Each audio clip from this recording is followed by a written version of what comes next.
There are a lot of things that make me question whether SIG is actually capable of making Star Citizen into a proper MMO.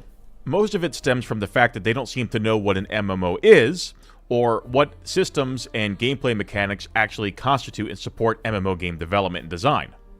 Some people are very quick to attribute malice to SIG over certain things, when incompetence would be a better way to explain it. There has, however, been a very recent event where both incompetence and malice can be attributed to SIG. That most recent event, of course, is the Daymar Rally. The Daymar Rally is an event sponsored by SIG and run by the biggest group of sycophants around, known as Atmo Esports. They run this event under the guise of community engagement and making the game more interesting and dynamic for the players, which is something that SIG should be doing, not some third-party brand. But the reality of why they do it is to build their brand, make money off of expensive merchandise, and try to essentially make a buck off the game. So while they traditionally have this rally every year, there is also a group of players who also traditionally raid, attack, and destroy the rally every year. And that group, of course, is GrieferNet. The major difference is that this year, SIG has decided to intervene and actively kick players from the server mid-PvP during this event. An event which, by the way, invites players to come interfere and hires security forces to try and protect the event. So what this is doing is creating emergent sandbox gameplay and giving PvPers from both sides something to do, those who wish to destroy the event and those who wish to defend the event. That sounds pretty good, right? You would think so. There's nothing really to do in a game, and because SIG doesn't know how to make a game, the players are making their own fun. But what this really sounds like to me is that the only people allowed to make fun in this game are the players that are officially sanctioned by SIG to make that fun. If you step out of line, if you go against something that they don't like, or you interfere with some type of public sandbox event that has their protection, SIG will step in and kick you, the offending party, out of the game. This is completely and totally unacceptable for a company that's trying to make an MMO. An MMO, mind you, which has no structure, no base, no factions, no real PvP win-loss conditions, or any real content. The reason why that this is significant is because SIG has gone on record and stated that they do not consider PvP to be harassment or griefing, and that players should find their own way and methods to deal with PvP players. SIG has created this environment, and SIG has allowed this environment to exist for a very long time. So why is SIG now suddenly getting involved in kicking players out of this environment that they themselves have created? The answer is simple: incompetence and malice. You can say whatever you want about GrieferNet, you can hate them, you can like them, you can be indifferent towards them. But the fact is that because this happened to them, they are bringing light to a situation that will affect both you and me and anybody who plays Star Citizen. How on earth are you going to have a living, breathing world or a sandbox when something that you do, which is normally allowed under any circumstance, is suddenly and arbitrarily not allowed because somebody at SIG has decided that this group and their event gets special protection? Why is it being allowed to happen on the live servers? Why didn't SIG just spool up a private server for them to go and race on? They certainly have the power and the ability to do so. You can't tell me that they don't. By allowing this event to happen on live servers, broadcasted to the world and everybody playing Star Citizen, they invited the response that they got. I would argue that if you are a security defense force trying to protect the Daymar Rally, you too are being punished by SIG stepping in and kicking the players who are attacking the rally out of the server. I know that if I was signed up to defend something and a rival group of players came to attack what I was defending, I'd be pretty pissed off if the developers stepped in and kicked my opponents out of the game. I think it is very easy for players to be biased on situations like this. People don't like quote-unquote griefers. They view all PvP as griefing. Those people are a lost cause. They are not reasonable human beings. Their minds are made up, and they should be mocked, ridiculed, made fun of, and overall ignored. Their opinions do not matter. But any reasonable person should look at this and not view themselves as a player, but they should view themselves as a customer. How would you, as a customer who is completely unaffiliated with either side of this event, decide to show up to this event that's happening, by the way, on the live servers in the real world, and you were suddenly kicked out by SIG because you were quote-unquote interfering with something. How would you know that you were interfering? Do you have to be glued to SIG's social media feed and drip-fed all their marketing content just to be in the know so that you don't violate some arbitrary made-up rule on the spot? Doesn't that just sound ridiculous to you? Doesn't that sound completely and totally unreasonable and an anathema to how an MMO should work? Not a theme park MMO, but an MMO that tries to advertise itself as an open-world sandbox. What this shows is that SIG doesn't understand how to make an open-world sandbox. SIG doesn't understand how to make an MMO. And SIG also doesn't understand how human beings on the internet playing a game with PvP are going to act. So where does the insanity end? Does SIG ban everybody for every PvP encounter that players consider to be quote-unquote griefing or consider to be interference? Or do the people who kiss up enough and get enough favor from SIG or certain SIG developers, are they the only ones that get this protection? Even if you're not a PvP player, you should be upset that there are other groups out there that SIG holds in a higher regard than you and your group. Why are those groups getting sanctioned protection from SIG and not your group? Because SIG doesn't care about your group. And this is the dangerous precedent that is set when a company gets involved too much with the player base. The best approach to this is for SIG to be as hands-off as possible and let the players handle their own problems amongst themselves. Because the moment that developers start stepping in, a precedent and a tone has been set, and it becomes a PR nightmare. Certain players are going to now begin to expect that SIG is going to step in for each and every single amount of perceived griefing in a game. The customer service ticket system is going to be overloaded with players reporting every interaction with other players as griefing or trolling or interference. Because there's that one time that SIG very publicly stepped in and started to actively kick players out of the world for PvPing in a game that has PvP. What this whole thing tells me is that SIG has the lunatics running the asylum. Because if there was strong leadership and strong vision there, it would have been decided that, hey, this is going to happen in an open world game. Players are going to be attacked by other players. And if we get involved and try to protect one side while alienating the other side, we're going to have a whole slew of problems in the time to come.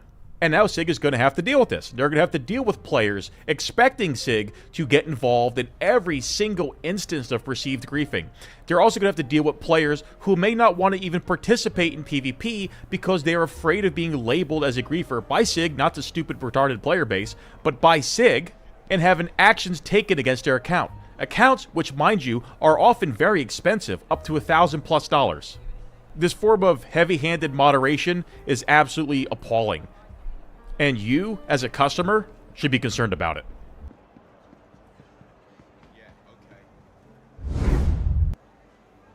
What an entrance, my friends. Back to business. Trading Tuesday.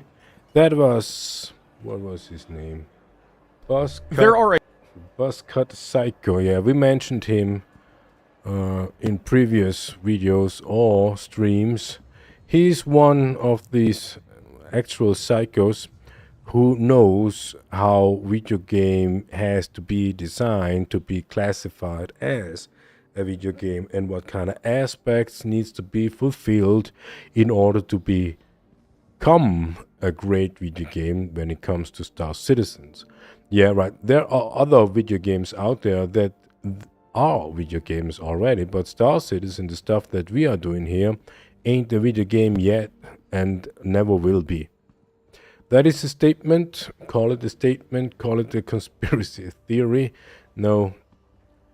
All the signs we see when it comes to Star Citizen, if it ever goes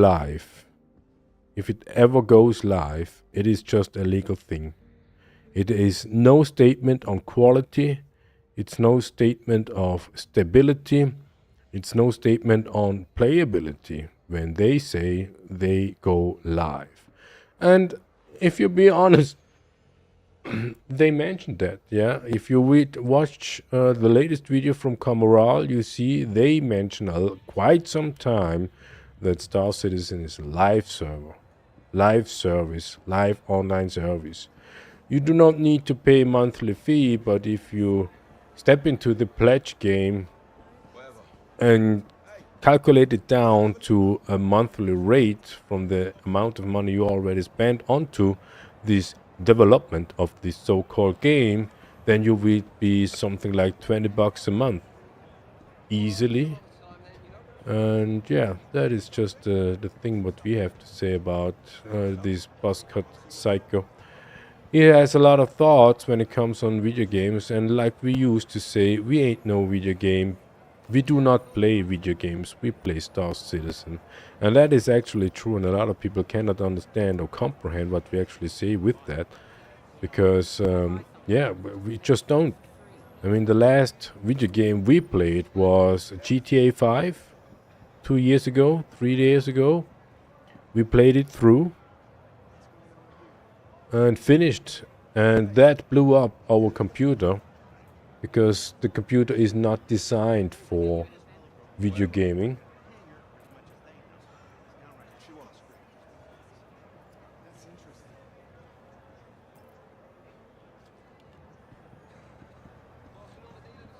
Yeah, and when it comes to Star Citizen and video game development, yeah, when we are distracted just with drinking.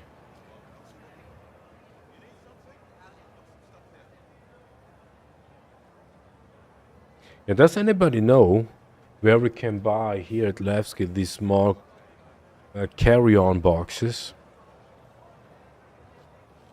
Let us know. We have too many Decari pots on us. We have too many mushrooms on it. We want to bring that stuff over to Microtech. Most likely as fast as possible. But up until then, yeah, we are Trading Tuesday. And for once, quite on time. Yeah, we would even say even early. It's not even 6 p.m. over here.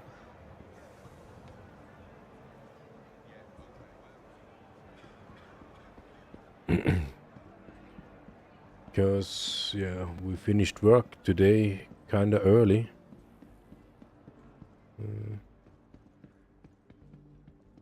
Yeah, we are still not on joysticks, and to be quite frank, to be honest, today we could launch Star Citizen immediately. No verify, no damage, no repair, no nothing. It just worked. It's kind of weird. Why? Why does it work? It's an early access. It should not work. Yeah, never mind. We do not complain.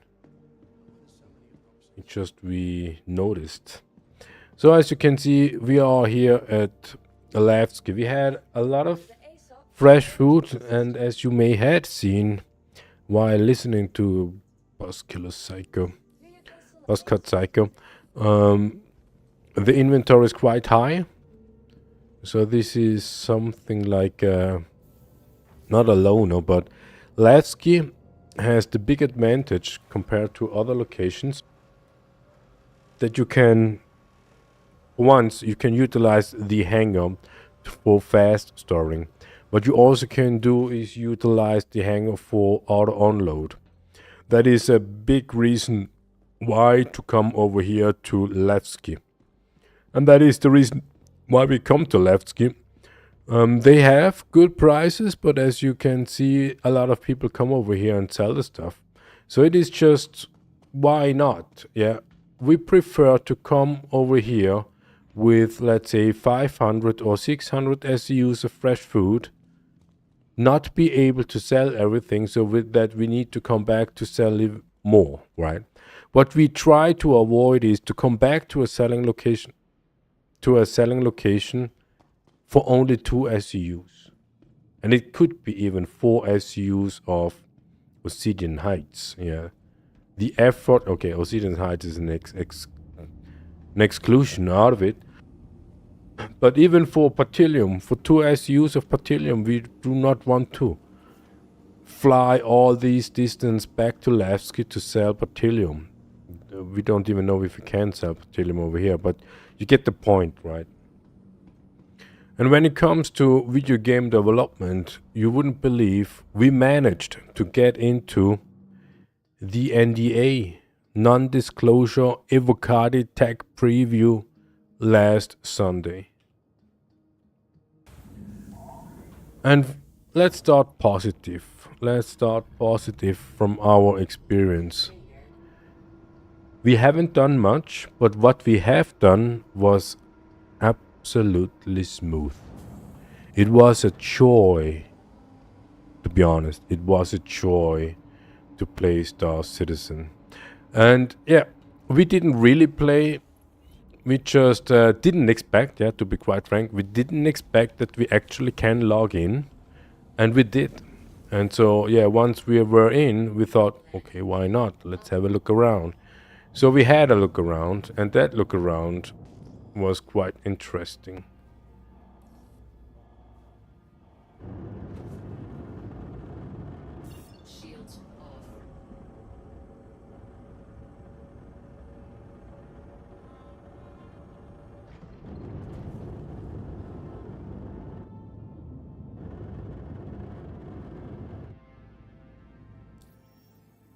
We are going back to Pyro.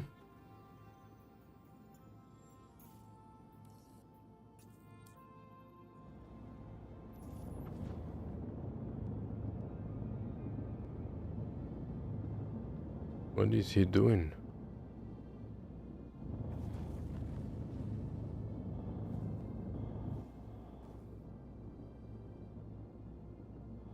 Yeah, that is the first jump.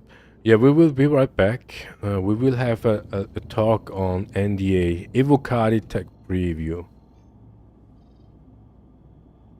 Come on, jump. What's going on?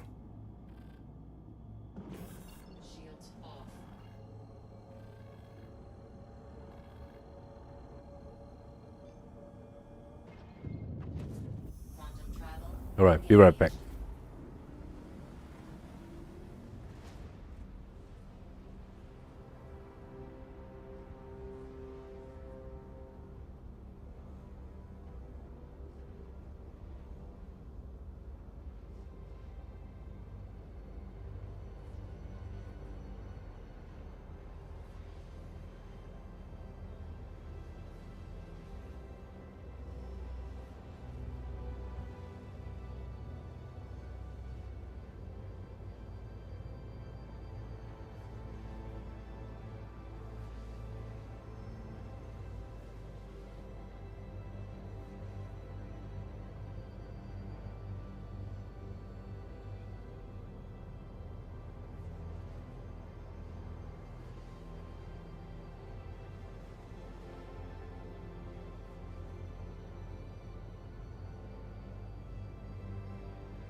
There is a hotfix ready to download. We downloaded it, but we are still in the normal PU 4.6.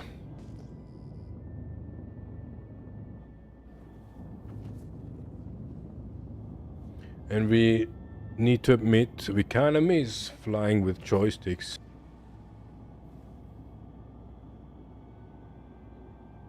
But yeah, here we are. So we had talking about the Evocati test preview, tech preview we did. So we didn't read the notes. We had no idea what the Evocati is about, but we assume it would be about inventory and crafting.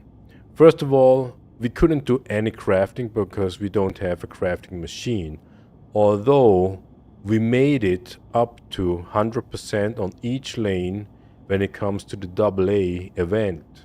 So we should have attributed the crafting machine, but we didn't. But what we had was the tractor beam. We have a white one and a red one.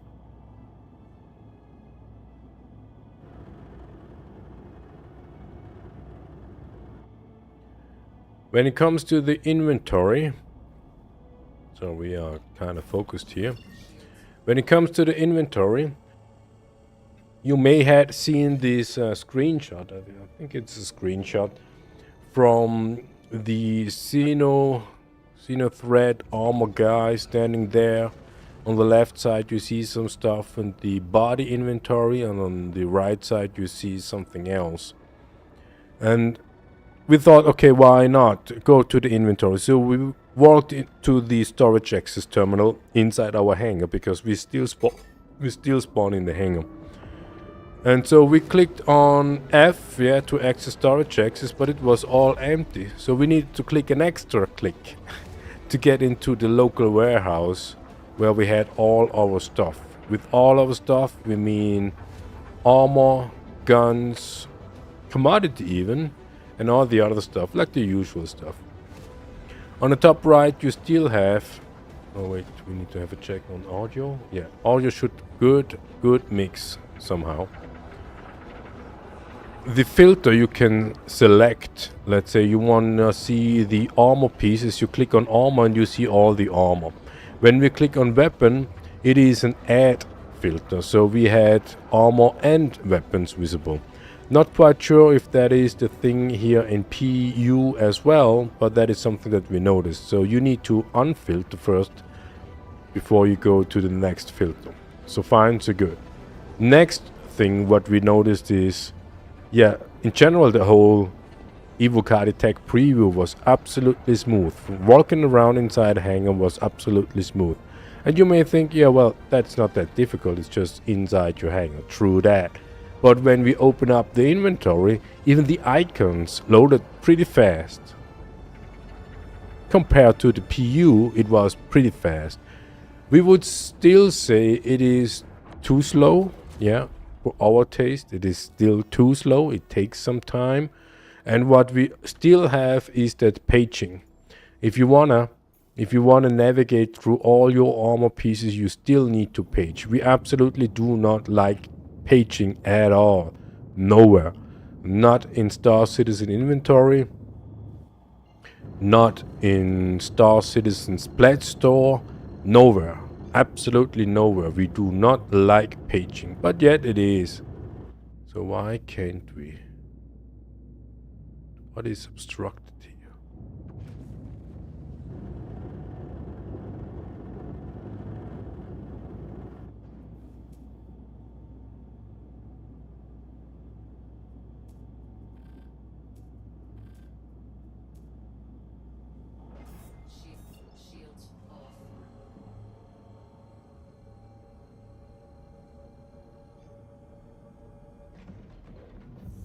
Yes, inventory loading the icons was fast.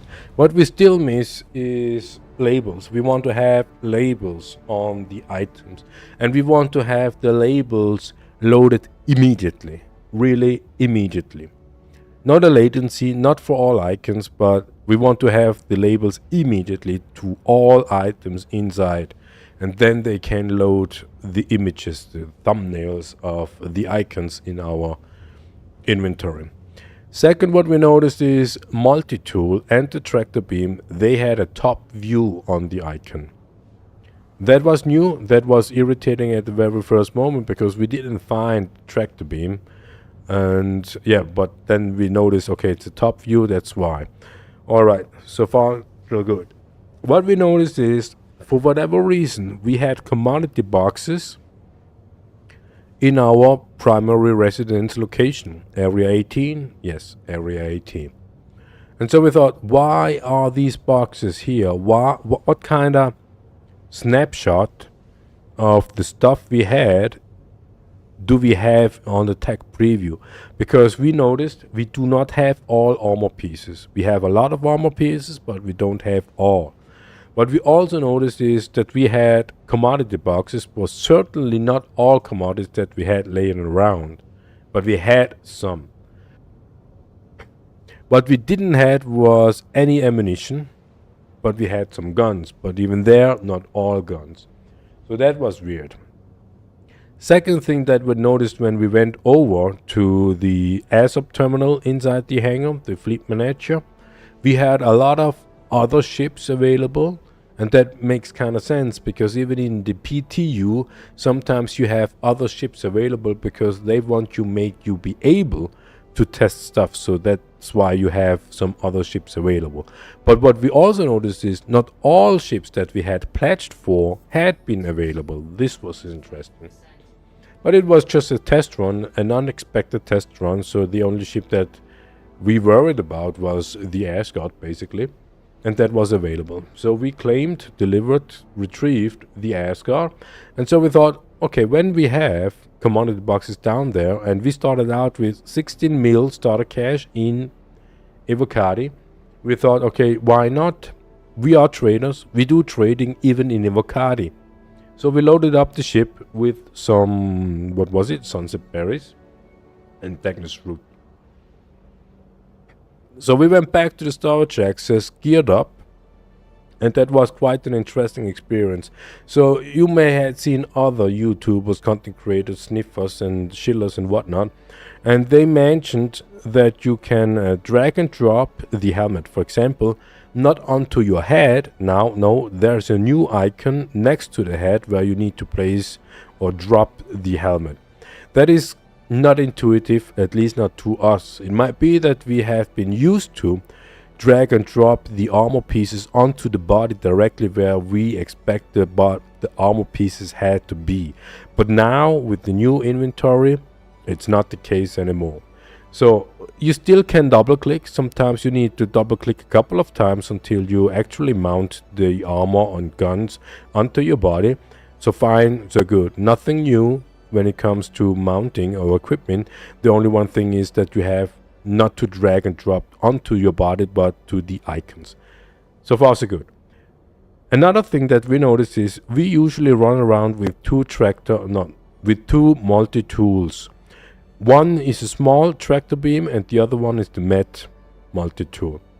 And we didn't manage to mount the second multi-tool onto our right thigh because there was no icon. We didn't see the icon where we can drag and drop, and when we double clicked we replaced the other tractor beam, the small one, on the left thigh. So that was a bummer for us. Yeah, that is a bummer. Another thing is we usually run a triple monitor setup, and because we didn't expect to be able to log in, so we were in the Evocati tech preview with only one monitor. And when you are in one monitor, if you run Star Citizen with one monitor and you open up the inventory, you have on the left side the inventory pane from your body, and on the right side you have the inventory pane from the storage access or the boxes you open up. And with one monitor that are too tight to the character, so we didn't see a drop icon where we can drop the second tractor beam. That is one thing. Loading behavior with the big tractor beam, the Super Max, was smooth. Yeah, we would actually say it was smooth. We didn't notice any change in the tractor beam, so the tractor beam worked as we know it from the PU. So no change there, at least not noticed. And we loaded up the ship. Another thing that we noticed was the ship had no guns. Not quite sure if that is a bug or worked by design, because Evocati is not made and designed for PvP stuff. But what we were wondering, yeah, well, it was crafting, it was inventory, the main goal of Evocati.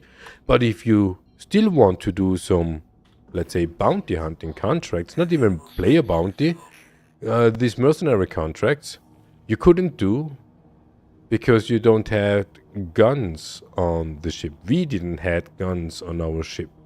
So we didn't really bother much because we didn't want to do that. But that was something that we noticed.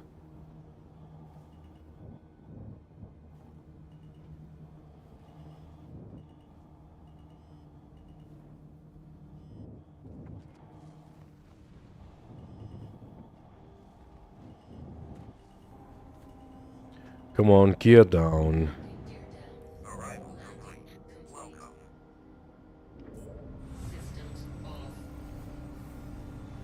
Loading behavior into the Asgard was, as usual, nothing special. We loaded up Dagnus Fruit and Sunset Berries, because from Area 18 to True L4 was more or less a short jump. And what we wanted to do is selling directly out of the ship. And yes, we did. But to our shock, we had to figure out that you need to sell every single fucking stupid box manually. Straight out of the ship, yes, but every single box. So you can imagine, the Asgard has a capacity of 180 SCUs. We had lots of 2 SCUs, Sunset Berries and Dagnus Fruit. That would mean 90 boxes. And imagine you are at the commodity terminal and you sell 90 boxes, every single one, hand by hand. Click, sell, accept. Scroll, click, sell, accept. And having that in mind, yeah, we have now a fully loaded M2. We are in PU, yeah, not Evocati. We can sell directly out of the ship and everything. Imagine if you have, let's say, an ironclad with, I don't know, 2,000 SEUs. That would be 1,000 boxes. If the box sizes is 2 SEU, 1,000 times you need to click on sell, accept, scroll, click on sell, accept. What the fucking stupid fuck CIG had in mind? What did they smoke?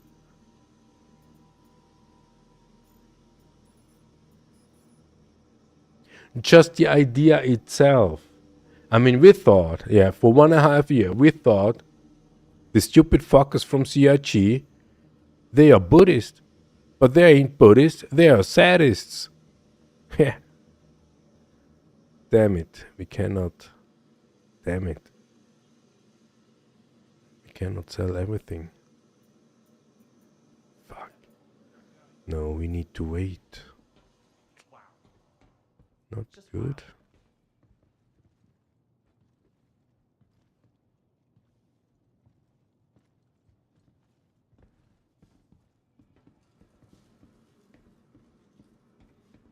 Is here anything to do? RATHON refuel, we are here. No contested zone where we can spend time for inventory. Is here a bar or something? Yes, we have a bar. Let's see if he is able to surf.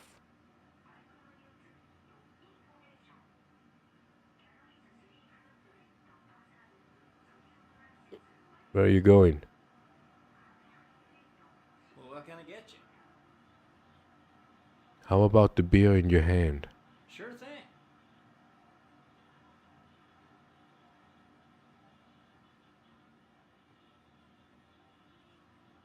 Ask me? Come on. Now, you catch that speech that Admiral Bishop gave a while back? Pretty intense, right? I almost thought of signing up.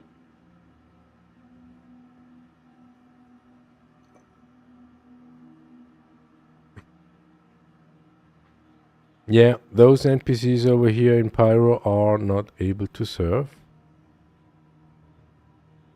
Anything I can get you? Yeah, give me the fucking beer in your hand. Order drink. That beer in your hand. Excellent choice.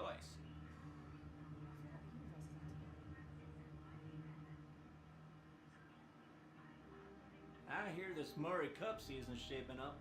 Got a lot of new pilots in the ranks.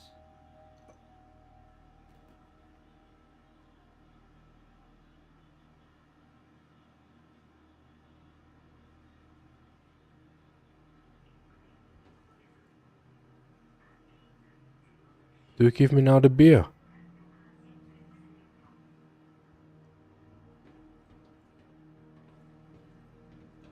Oh, Jesus. I'll be with you in a minute. Can we play pool? Well,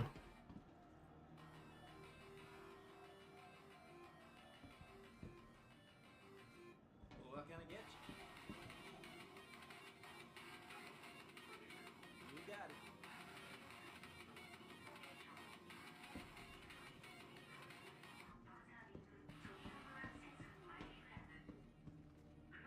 Had to take a hub into work today. Can be rough not having your own transport. Yeah, I have my own transport. Yeah. Continue with the ranting. Every single fucking box we needed to sell. It wasn't like this here, where you can just click and select and everything goes out what fits into the local inventory.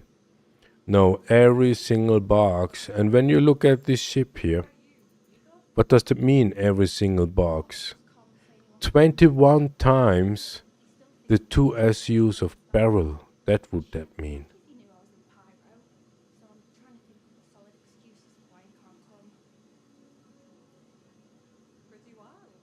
Now we are locked here. What should we do now?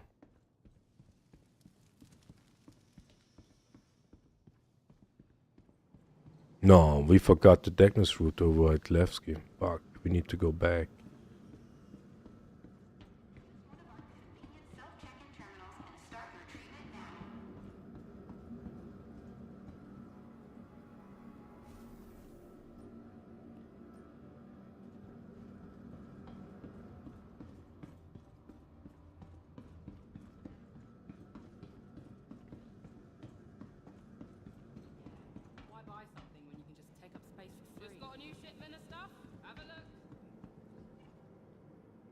Welcome to the ASUS vehicle retrieval system.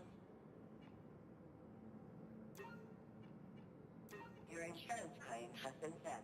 4 minutes. Yeah. So we had been at Cruel 4. We sold all the sunset berries we could. We sold all the Degnus root we could. Yeah, every single box, hand by hand. And then we went back into the ship because we knew we had too many Degnus roots.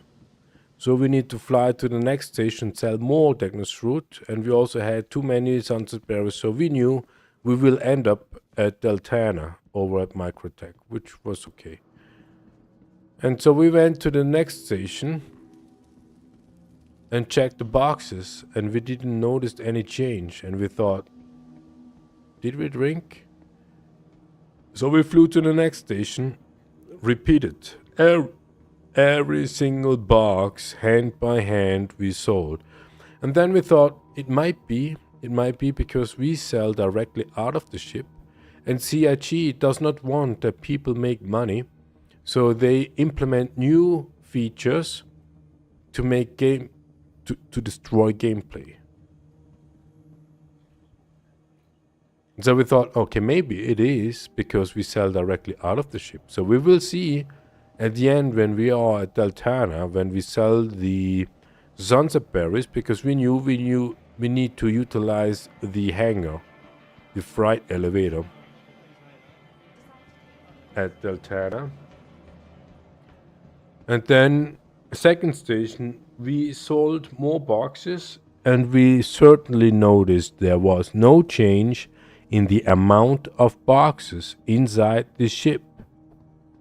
And we thought, not real. Does that mean that when we end up at Deltana that we need to unload all boxes, all 90 boxes, just to get those sunset berries we actually need to sell at? But what we also noticed is the money from the selling the commodities we get. So what does that mean? We sold everything, we got the money, but the boxes remained in the ship. And at the very end, when we had at Deltana, we unloaded all boxes, and then we had noticed that those boxes we already sold had been empty. So we saw the color, the boxes were still green, but we didn't know what kind of empty box we have right now. Is it the Diagnos Root box or is it the Sunset Berry box? But the boxes had been empty. So we loaded the elevator, and once the boxes had been on the freight elevator, we had seen Diagnos Root. We had seen sunset berries. So even the boxes had been empty, the boxes are still labeled, were still labeled with Diagnos Root and sunset berries. But once we tractor beamed the sunset berries, they filled up, so they still had the label sunset berry 1 SEU 100% quality. Let's put it that way. So all the commodity boxes has now a ratio of quality. Whatever that quality means, we do not know, but it was 100%. Barrel. Oh shit.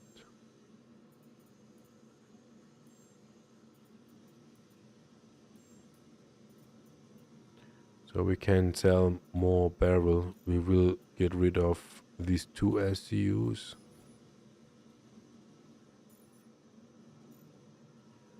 Nice. Some 4 SCUs.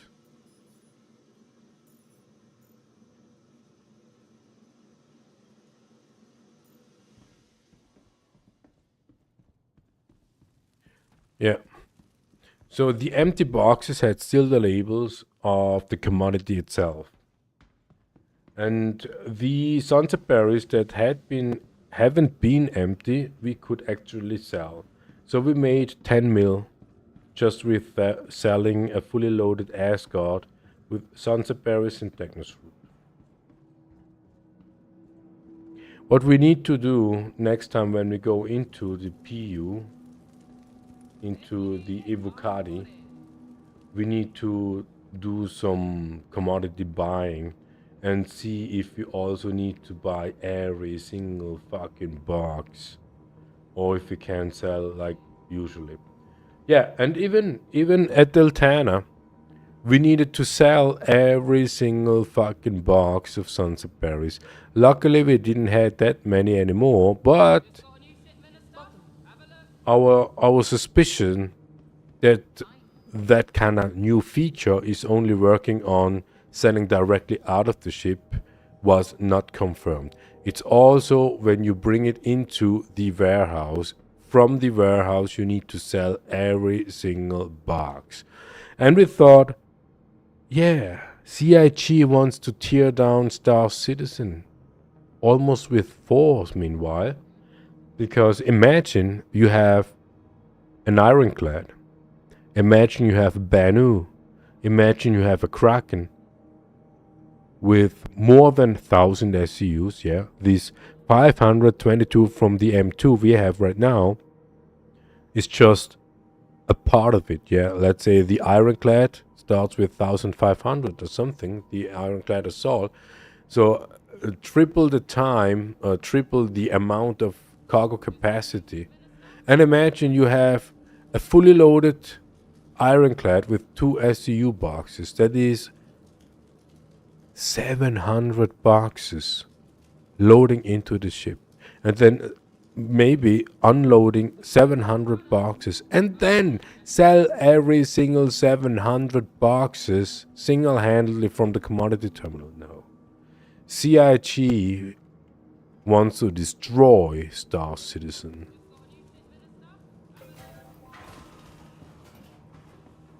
What can I do for you?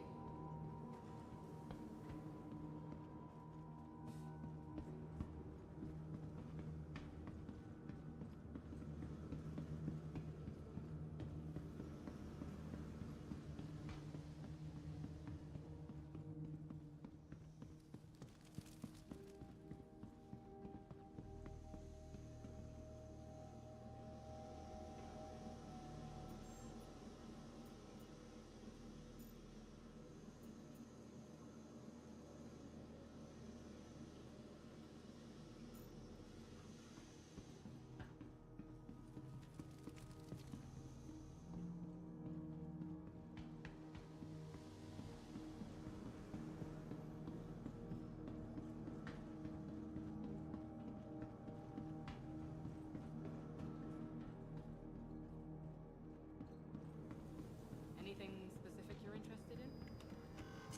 Welcome to the ASUS vehicle retrieval system. Your insurance claim has been set. Your vehicle has been moved to vehicle select. Check 'em out. Hello. Thanks for coming.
Oh, we haven't been muted.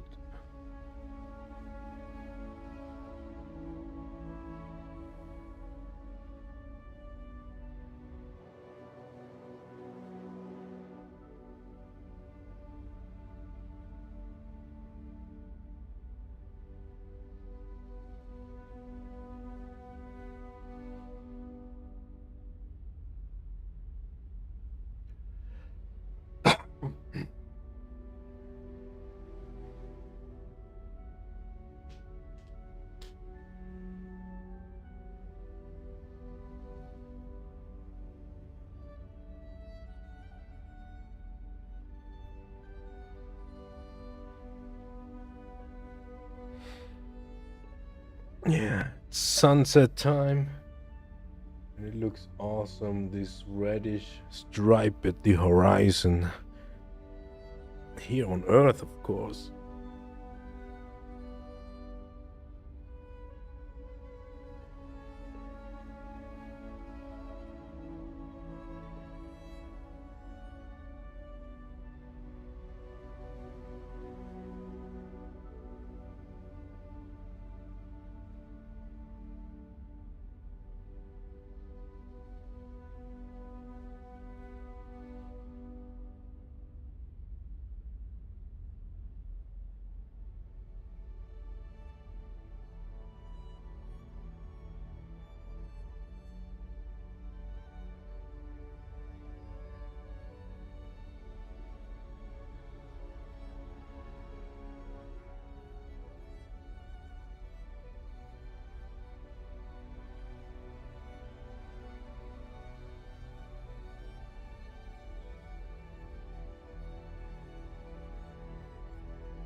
Yeah, great opportunity to do some gymnastics, stretching, yoga exercises while quantum traveling that kind of distance.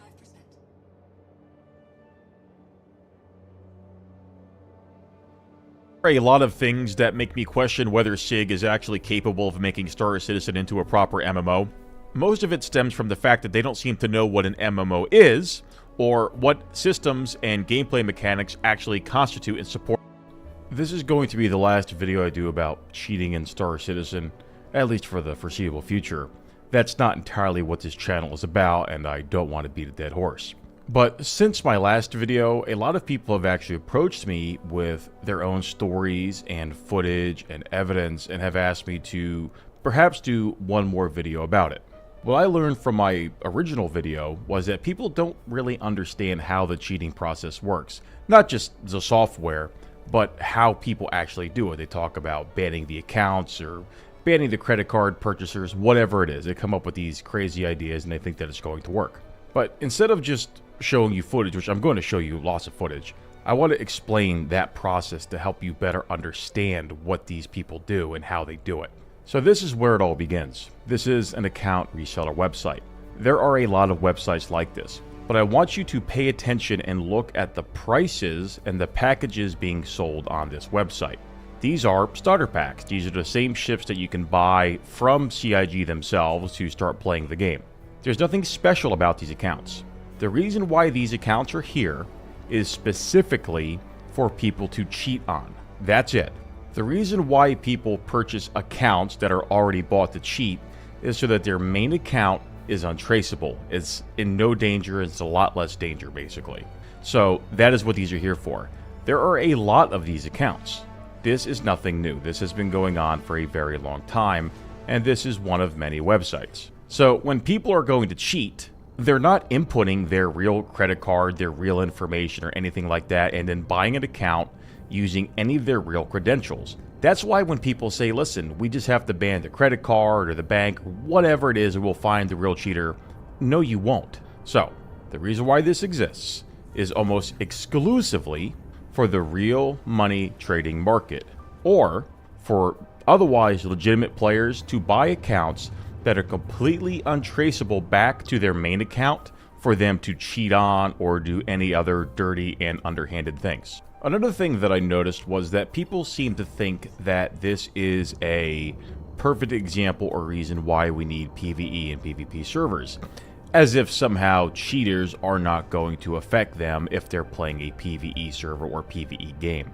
Well, I've got news for you. There's a reason why games like Vermintide, Darktide, Helldivers, whatever, all have some form of anti-cheat in them, despite the fact that they are entirely cooperative PvE games. Cheating affects everybody, and it ruins the integrity of the game.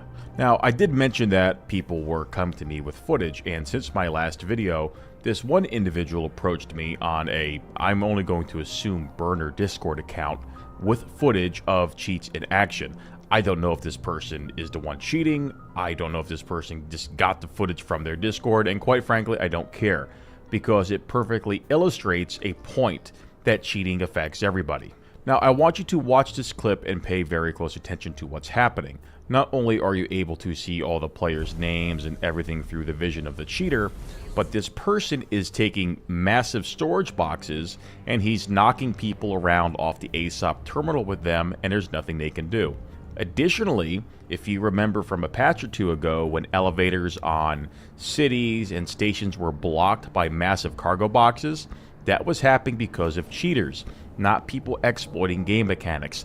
They were getting the boxes, teleporting them to places they should not be able to teleport them to, and then manipulating them to ruin your PvE experience. How about PvE combat? Again, doesn't affect you, right? You're not the one being ganked. But what if the game is supposed to have an economy? Well, this is generating money. In this clip, this person is, I'm assuming, in Pirate Swarm or something. Anyway, he's doing PvE content, and he's instantly destroying any and all ships in his way. Doesn't matter what size it is, none of that matters. He's going to be raking in money with no effort and no challenge. And that money is presumably going to go back into the economy via purchases of in-game items or through, more likely, real money trading. I found this clip to be particularly interesting because the person is presumably using me and ganking my capital ships to advertise for the cheats. In this footage, you will see me being destroyed, which will make many of you very happy, I'm sure. But what I really want you to look at is the, I don't know, that's like a window to the left here where you can see all the cheats and all the things that they can manipulate. But watch how they can not only see everything, but with an Aurora, with stock repeaters, instantly destroys 2 of my capital ships. That could be anybody, that could be you. This is how much power and control the cheaters have in Star Citizen. Another individual came to me with some clips of them doing contested zones, and this group has been being harassed for well over about, I would say, a year now by different people cheating. As of the recording of this video, both of the accounts that were used to go after these individuals have been banned. It took a very long time for those accounts to be banned, which is something I'm going to talk about later in the video. But take a look at the following clips here and observe as an entire group of customers are having their night ruined in this game as they are being relentlessly pursued, hunted down, and killed by a cheater. And there is a lot more footage, but I don't want this video to get too long in the tooth. But I want to be very clear on what's actually happening here. The people that are cheating, in these clips in particular, are all being done from people who are already playing Star Citizen. These are not tourists or trolls from other games coming in to ruin the game for everybody. It's very targeted. Now, there are groups of people that are ruining it for everybody casually. We saw that during the last free flight, and we do see it sometimes here and there. But these particular accounts, these instances, are targeted, which means they are being done by players within the Star Citizen community who have history with the players in this community. So they know all the internal drama, they know all the internal politics, and they are very, very willing to get burner accounts and cheat. This is what you have to be aware of. This is the future of Star Citizen PvP and PvE. It is people going through any length possible to win at any cost. There is hardly anything that these people will not do to win, and that includes what you saw here, which is rampant cheating. It is my prediction that if the course stays as it is for the game, which right now, nothing matters in this game. It's people LARPing and pretending like things matter. But what if things did matter? What if the penalty for death was so high that you really wanted to avoid it? That $40 account on that reseller account that you can just get and cheat with impunity on while your main account is safe probably looks pretty tempting at that point. It's tempting already. People are doing it. People right now who have accounts with values in the thousands, because these are backers, people who've been backing this game for a long time, they are willing to risk that to go after whomever they have beef with, all right, in the game when the game means nothing. Try and think critically about this and understand what I'm saying. And I also want to mention how slow SIG is to ban these accounts. And let's be real, to SIG's credit, they have banned all of these accounts, but it takes them a long time. They are quicker to react to and ban an organization, at least temporarily, for attacking a Tor in-game, like Griefernet, for example. They're very quick to suspend those accounts, and they're even quicker to go after somebody for saying some spicy things in chat. Very quick to act on that level of moderation. But when it comes to things which truly ruin the game and are not part of the game, because blowing up a touring ship, that's part of the game, and saying some spicy things in chat, well, that's part of being on the internet. But when it comes to things that are truly damaging, like cheating, it can take a very, very long time. And these are for the most blatant and obvious cheaters in the game. And quite frankly, I don't think SIG is prepared or capable of getting cheating in this game under control, or having it to a point where it's not going to impact all of us either directly or indirectly. But that doesn't mean that you stop supporting the game or having fun in it or get demoralized. No, nothing like that. It just means that you manage your expectations and that you be prepared to face reality. And what reality is, well, this game is compromised and has been for a very long time, as are most games. Let's look at it this way, right? Battlefield 6 had people activate Secure Boot, and there were cheats in Battlefield 6 on day one of the open beta. If a company like EA, with the backing of Microsoft, was unable to curtail or stop the cheaters, I strongly doubt that Cloud Imperium Games will be able to stop them either. Still love the game, still gonna play it. I just know what to expect, as I always have. So, next video won't be about this stuff. I am done with this topic. Obviously, let's discuss this in the comments. Let me know what you guys think. And thank you for watching. Yeah, another video from this buzzcut psycho on cheating in Star Citizen. We had noticed some player, cheating, but we... What's going on? Yeah. Experienced or witnessed player cheating. At least it looked like. But it was not that harmful. Not that harmful, if you would say. Where did the box go?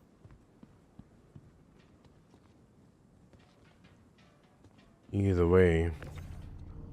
We are now here at Carnot View. We are loading up boxes, so we emptied out, or we will empty out this location. We do not know when the next patch drop will be. They announced a 2-month cycle, and we do not know when that will be. We need to check the website RSI when they dropped 4.6, what date that was, and calculate from there. But we kinda need to make sure that we get rid of, means selling these high value commodities as soon as possible, basically.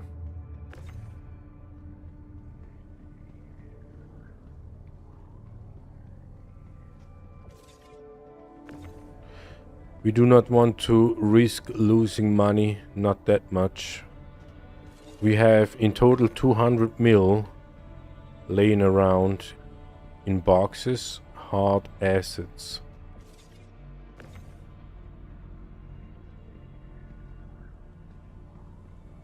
And you may think, yeah, well, 200 mil is not that much with that sort of inflation. Yeah, that's true. 200 is not that much when it's regarding to the inflation, but 200s. What kind of commodities do you buy that costs you in total 200 mil? That is the actual question. And yeah, no matter the answer, we are loading up some of these right now. And then we will shuffle them all together to be able to load them up into the big ships. And then of course selling it directly out of the ship where possible. That saves us not necessarily time, but a lot of effort. And then that gives us a lot of waiting time, because as you can see or could see before, when we sold directly out of the ship, you need to wait a little until you have your ship available. And that will be the case. We did a test run previous 2 patches ago, 4.4 I guess, where we loaded up the, was it our? No, it was Nomadox C2, 700 SCUs, fully loaded with Technos routes and another stuff. And we flew to all stations, sold everything directly out of the ship. It was an easy doing regarding of the effort, but when you look at the clock, it still took some time, a lot of time, to go to the station, land there, store the ship, walk to the commodity terminal, sell everything you can, wait until the unloading procedure is finished, and then retrieve the ship, fly to the next station and repeat. This is something when they actually implement the stuff we had seen on NDA Evocati test run, then that will be gone. And we will ask ourselves, at that moment they launched the new commodity trading feature, is the Expanse or Series Reborn out yet? So that we can try out if that would be an actual video game we can play and have fun in. And if that is not the case, then we will go back into our garden and do the green stuff instead of moving virtual green boxes, right?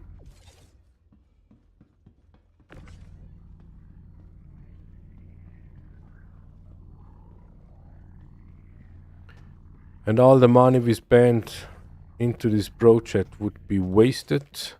That is something that we actually knew before we actually started. Pledging, backing, what is a crowdfunding project is risky when it comes to investing.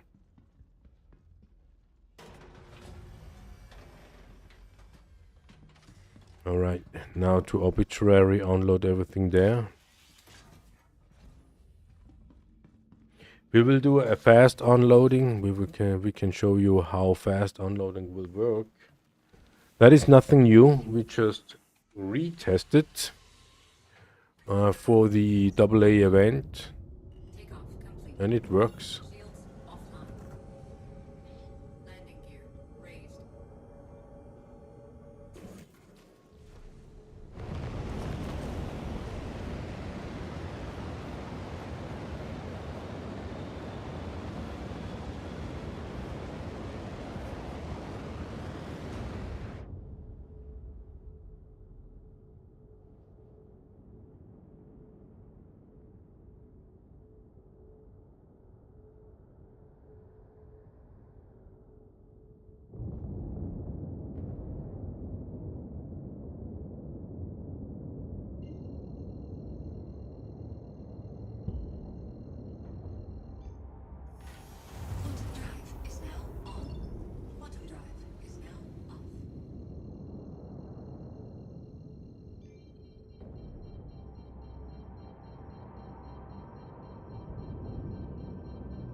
What is that music? Sounds impressive.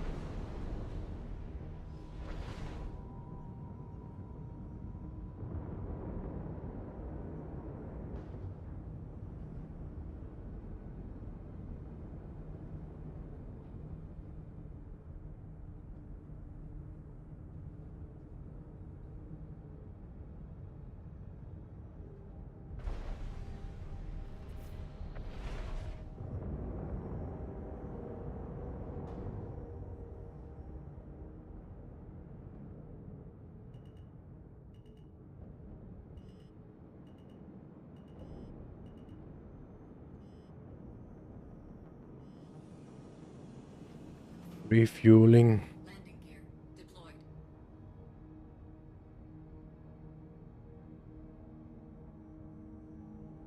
Engines offline. Landing complete.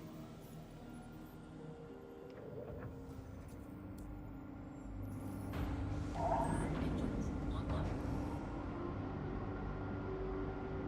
Button fuel is at 100%.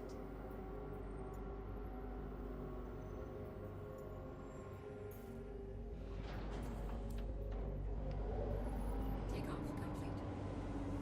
Shields offline. Landing gear raised.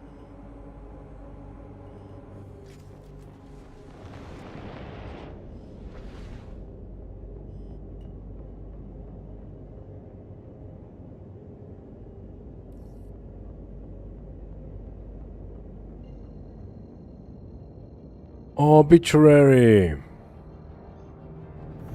Drive is now on.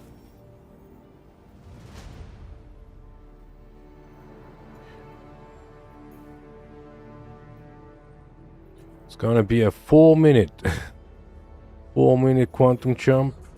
Shields offline. Quantum drive. Maybe dinner will be ready until then.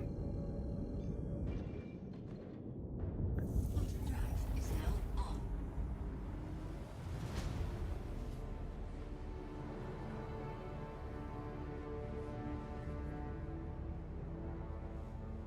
There are a lot of changes coming to the respawn system in Star Citizen, and I'm very big on the whole respawn and medical aspect of the game.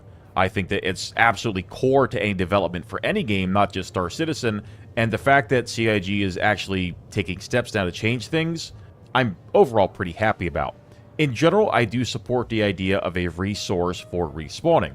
There's a lot of stuff in this document. I'm not going to cover everything. I'm really only going to focus on the respawning element of it. While this stuff is interesting to some, most of this isn't interesting to me. The only thing I want to discuss is here, the medical beds and the respawning. So the way it's going to work here roughly is that you're going to have to use a resource called medgel. I call it goo. And the medgel gives you about 1 respawn per 100,000. And the medgel is consumed when you do this.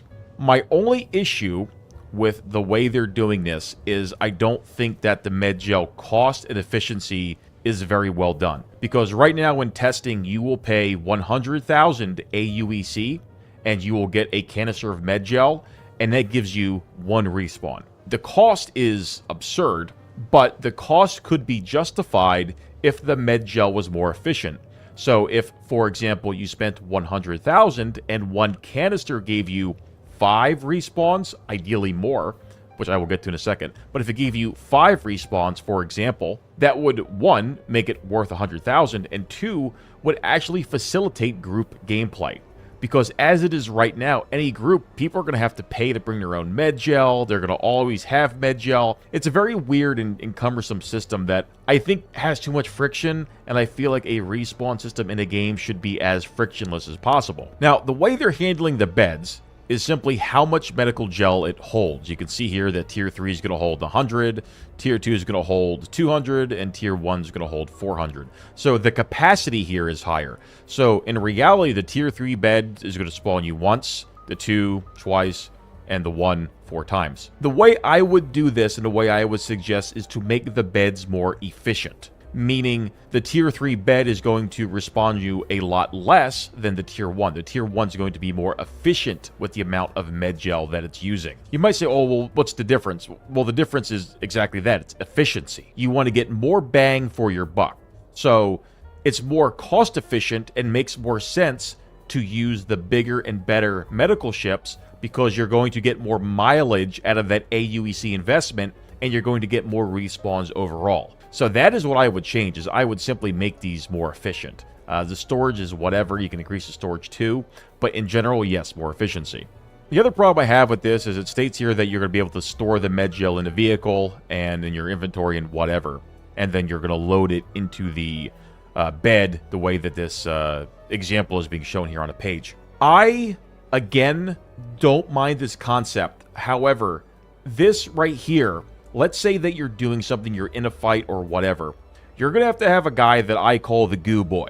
And the goo boy's only job is going to be to sit inside of the medical bay or whatever and start shoving these canisters into the bed. This is not a very interesting gameplay mechanic. Actually, it's quite bad.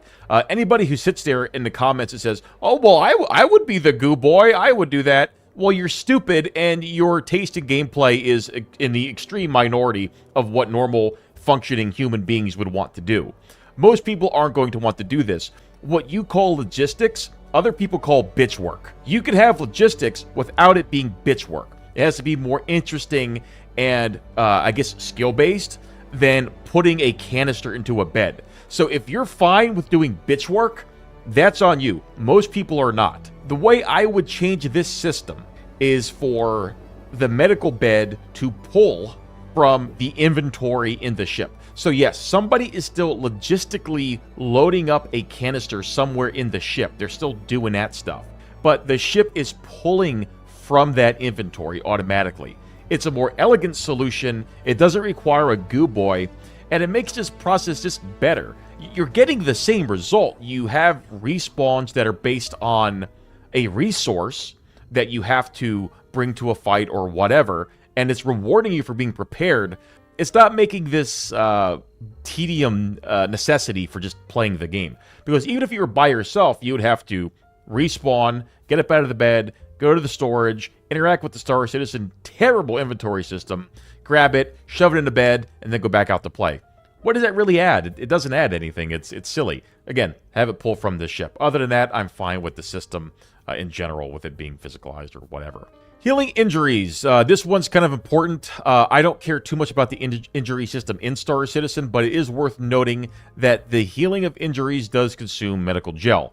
So if the med gel is being consumed to heal an injury, that is less med gel that's being used to respawn. So this, I don't see the point of this. I don't see what having the medical gel being consumed to restore an injury really does. I'm not suggesting, I mean, they're not going to get rid of it, probably not. I just don't see the benefit of this. I don't see what this does. The med gel should be a respawn resource, because that is ultimately what the most value from the medical bed is in this game. Whether you like to hear that or not, that is the chief selling point, not financial selling point, that might be for some, but the selling point of the vehicle in terms of gameplay is the respawning. These injuries, consuming med gel, it doesn't add anything, and it just seems silly. You already have to go back to the bed to heal, so you're already leaving the fight, you're already being escorted or stabilized or carried or whatever it is. You're already being brought back. It also consuming the med gel seems kind of pointless. You'd rather just die and respawn at that point, right? You have 4 or 5 or 6 injuries, just die and respawn.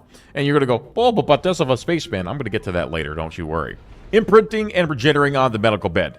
This is actually probably one of the better things that they've done, and I like this. They've always done this, and I do like this. But what they're doing is they're also differentiating the beds, not just based on their storage, but also their distance and how far they can respawn somebody. Obviously here, the ways to stop it is you destroy it, you exhaust all the resources, or it's out of the effective range. You can read this on your own. But this is where the problem right here starts. This goes back to what I said earlier.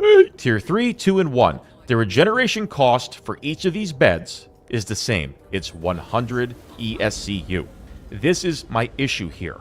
make the tier 1 over here, make it more efficient. Make the tier 1 more efficient. More bang for your buck. Same with the 2, and the 3 is the least efficient. You've already got them operating within range. This is perfect, but they all cost the same. Let's make this more efficient, please. You got a pretty good thing on your hands here. The one I like the most, actually, is multiple imprints at once. This has been something that I have been harping on for quite literally 3 years. The reason why you never saw people using spawn points in Star Citizen mobile spawns, despite what people will lie to you about on Spectrum, they will lie to you. People did not use these for anything other than maybe running a bunker, because it overwrites your respawn point. So if you take an Ursa and you park it somewhere and you want to do bunkers or whatever, and you bind to it, if you die, you end up back on a home planet. And being on a home planet sucks. It's less efficient. You always want to be on a station. So if you die and respawn, and you don't have access to a ship, that respawn point is terrible. That's why people prefer to be on stations, because everything happens in a ship in this game. So then now you have med conditions. This is mostly speculative, because the only one in the game is the manual med gel. I don't really want to talk about this, because I cannot give you an educated opinion if I don't know how it's working. So this right here, you could read it for fun, but I wouldn't consider this to be anything really too much. People have this idea, they hate the idea of players respawning in a game, which is very bizarre to me, because respawning in a game is the most basic foundation of any multiplayer game. People have this weird idea, and they'll say this, like, oh, well, if you don't like the limited respawns, just don't die, LOL. People who say that, they might not be aware of the type of people that play the game or play their games. They happen to be somebody who works on the game if they have that mindset. The majority of people who play games are bad. Bad players will always be the majority of your player base and your revenue. The good and elite players will always be the extreme minority. It's as simple as that. You could lose a small and the elite, and your product will still be fine. If you lose the majority of average players or bad players, you're going to have issues with your game, and you're going to start to spiral of things going out of control. So when you design things and systems, as well as systems with punishments, in air quotes, you have to design it around the average player, which is a bad. So this is my post in the thread. I want to talk about this. I'm not going to read word for word what I said, but I want to elaborate on some things. Point 1 and 2 are kind of interchangeable here. It's about reducing the cost and increasing the respawn. The thing that I really want from this is for the med gel to be more efficient. It's not very efficient right now. The cost at 100,000 AUEC would be fine if the med gel gave you like 5 or 10, ideally more the better, honestly, per canister of med gel. We're looking for efficiency here, but it's not cost efficient. If you want to talk about prices real quick, consider this. You're spending 100,000 AUEC for a single respawn of one soldier. That soldier can be killed by everything and anything in the game, including falling down randomly. You can claim a Gladius with bombs for like 4,000 credits, and it takes like 2 or 3 minutes on a claim time when it's accelerated, and just go bomb some things or fly and leave fights or whatever you want. The point is, the cost doesn't add up. This is not a fair trade. This is an issue. So the cheapest, most ideal, and easy to supply and fund part of the game should be infantry. Period. End of story. That's not the case right now. So in summary, either reduce the cost or increase the amount of spawns you get per cost. Perhaps both. I don't know. But make this better. Make it more efficient. More respawns per canister of med gel. 3 and 4 are talking about streamlining the process and making it less annoying.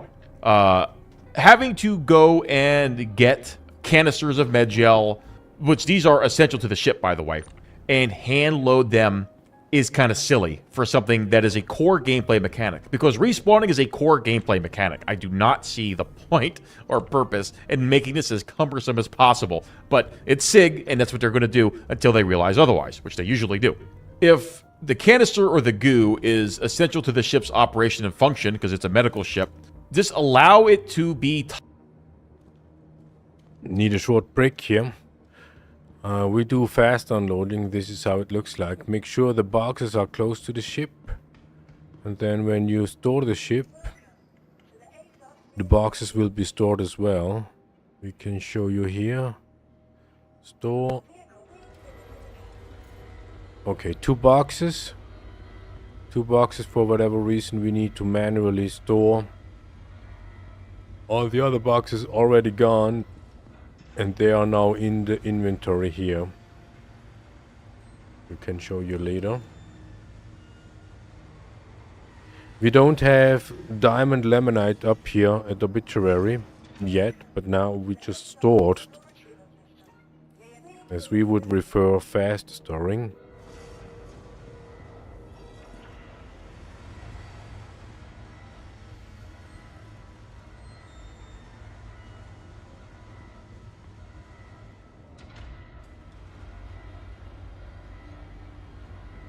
Let's see if the box is still there.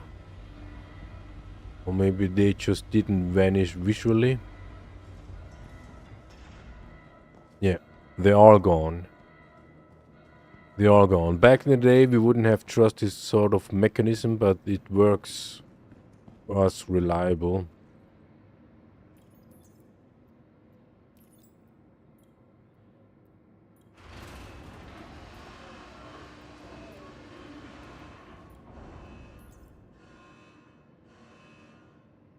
Here you see all these white boxes we had just delivered.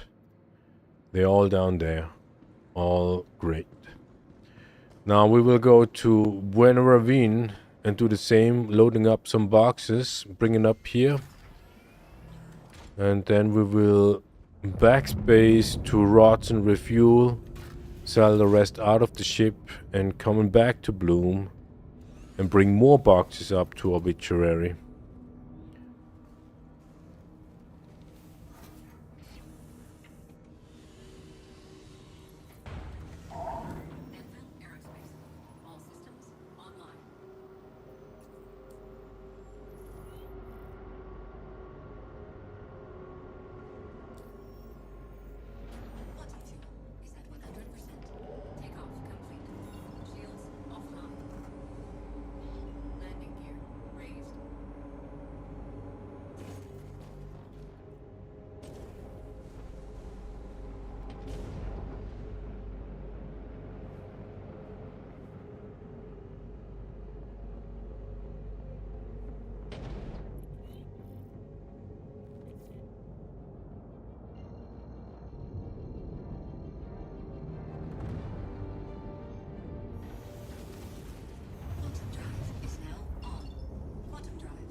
Yeah, it's nighttime, of course.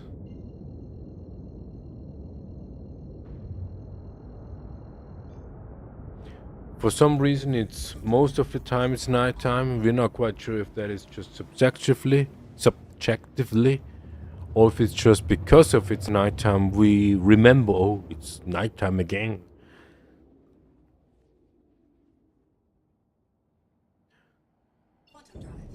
But it's not always nighttime here at Buena Ravine, but most of the time. But when it's nighttime here at Buena Ravine, it would be daytime over at Shepherd's Rest.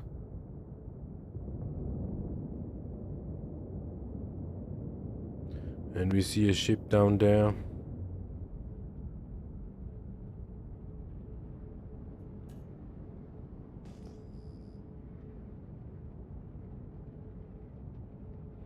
Yeah, this AT, no player name, but this AT is, oh, it's kind of like upside down. No, it's parked properly. This could be a problem.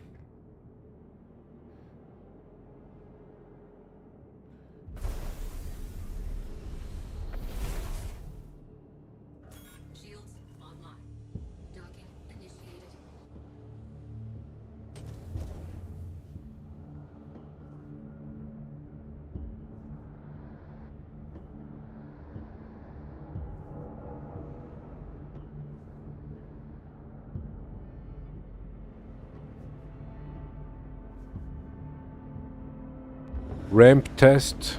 Always do the ramp test before you exit the ship.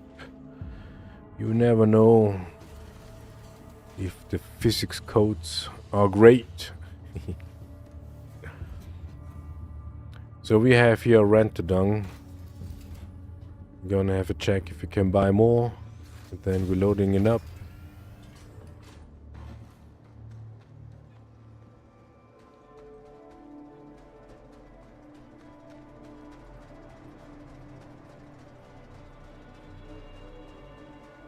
A little bit dangerous for us here. This is not a low pop shot.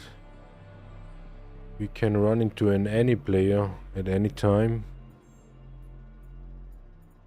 And as you can see, all max inventory. This is how we love it. And Cobalt 700, almost max inventory. Here at Buena Ravine you have the best price for Cobalt. We take the chance. And Rentadung, max inventory. It's probably the only place where you can buy Rentadung.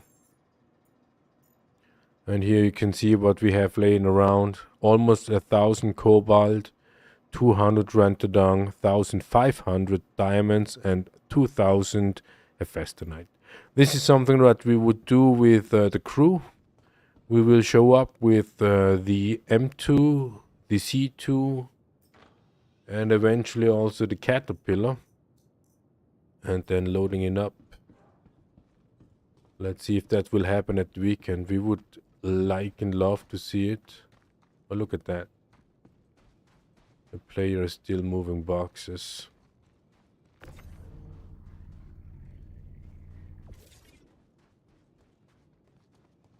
But he has no idea.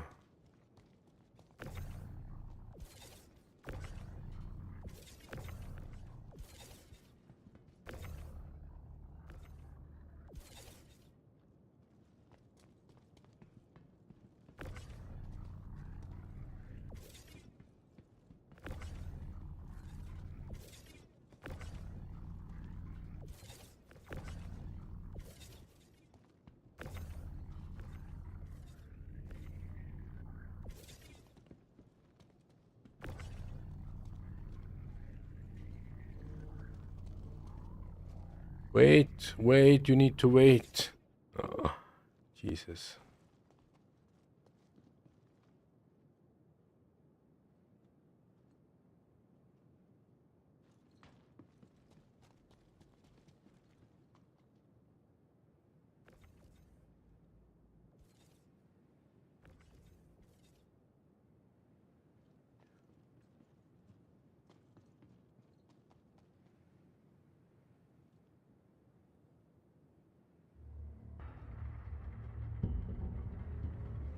Yeah, these Corsair pilots, I mean, we understand, we comprehend the benefit that this Corsair ship gives the player.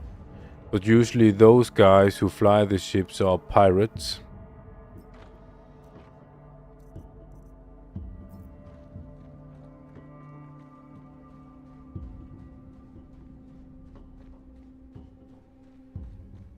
It's also not that often that you don't get killed just immediately.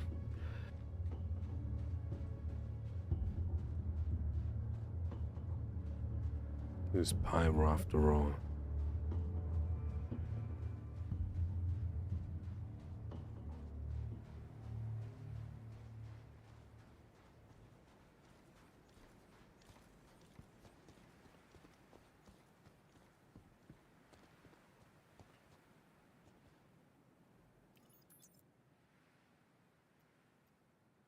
$5,000 boxes only here at Ravine.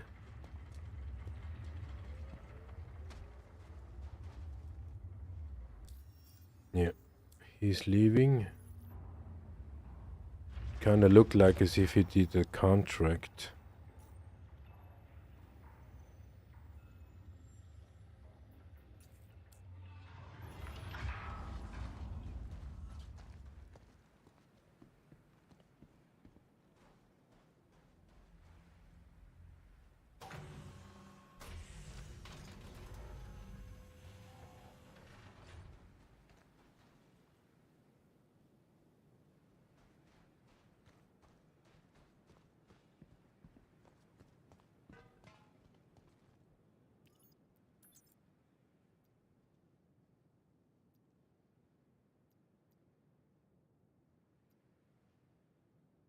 Yeah, 15 is the smallest batch.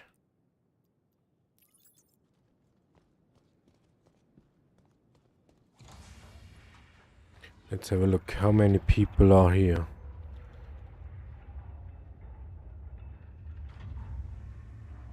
$563 in the shard, 26 over here on this server.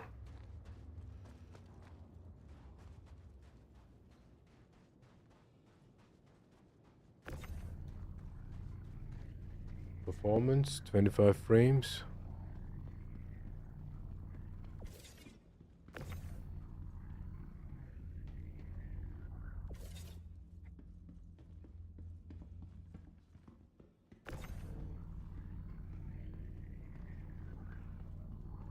Yeah, but what we just witnessed is not a rookie doing boxes.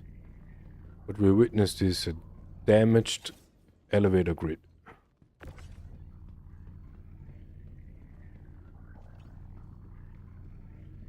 So they still didn't really fix this issue.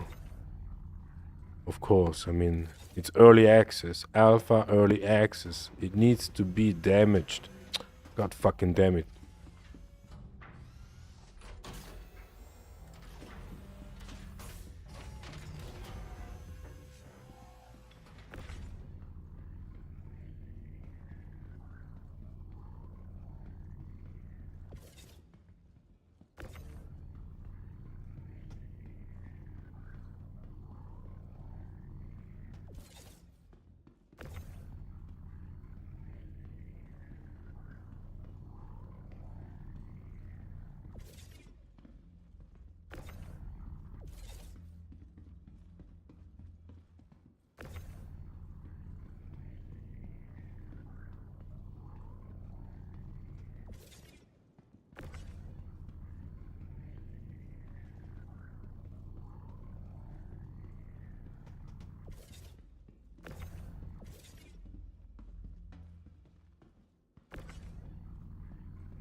All right, let's see.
Not sure if you see this lagginess.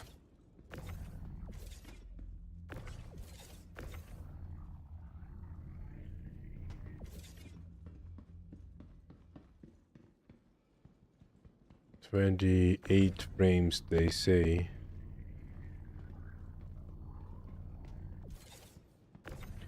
They switched something in the technology. So if you have bad performance, and you say you have bad performance on the only information you have available to, let's say, represent the bad performance is frame rate, and then you say, we have 29 frames right now, that is a bad performance, and they say no. So our frame rate is 30, you are at max. But it's a difference if you have a low frame rate and it is smooth, or if you have a bad frame rate, a great frame rate, but it is still not smooth. And when you watch a stream, of course, it has a delay just because of streaming, and sometimes you cannot see the difference between, is it the stream delay or is it the actual in-game delay. But if you are a Star Citizen player, you probably know what we are talking about here.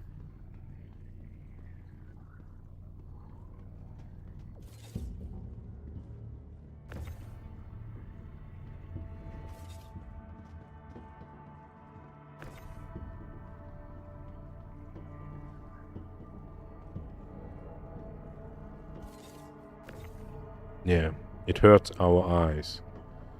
It hurts the eyes. It is so bad. Imagine you would do this, or well, probably you don't do tractor beam.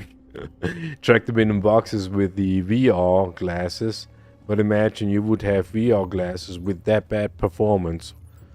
Well, that doesn't give you sickness because of its, let's say, immersiveness. No, you will get sick. You will get sick because of the poor performance. I mean, even our eyes hurts. We don't just say that. We actually have not real pain, but it hurts. You know what I'm saying? We don't feel pain, but it hurts. It's not about joy. It's about, it's just not good.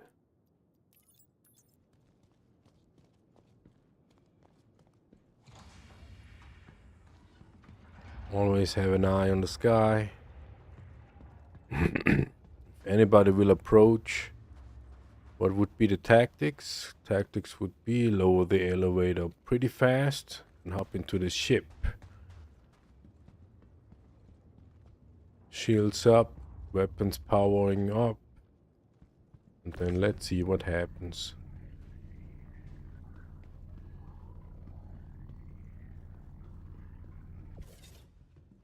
As you had seen the other cargo guy, of course he didn't shoot. That doesn't mean anything, but it also looked like as if he wouldn't be prepared. And the one thing that we did is we tracked up in one of these boxes. So let's imagine he would have carried valuable boxes and we would be some sort of a pirate. We probably, I mean, we are not pirates, but if we would be, we probably would have taken the chance to either kill him and take his boxes, or just take his boxes without the killing. If we would be pirates, yes, we would do that without the killing, just for the sake of challenge. As we said to our friend Stinky, if you want to do pirating, do it skillfully. Yeah, you always can do brute force, but there is no skill involved.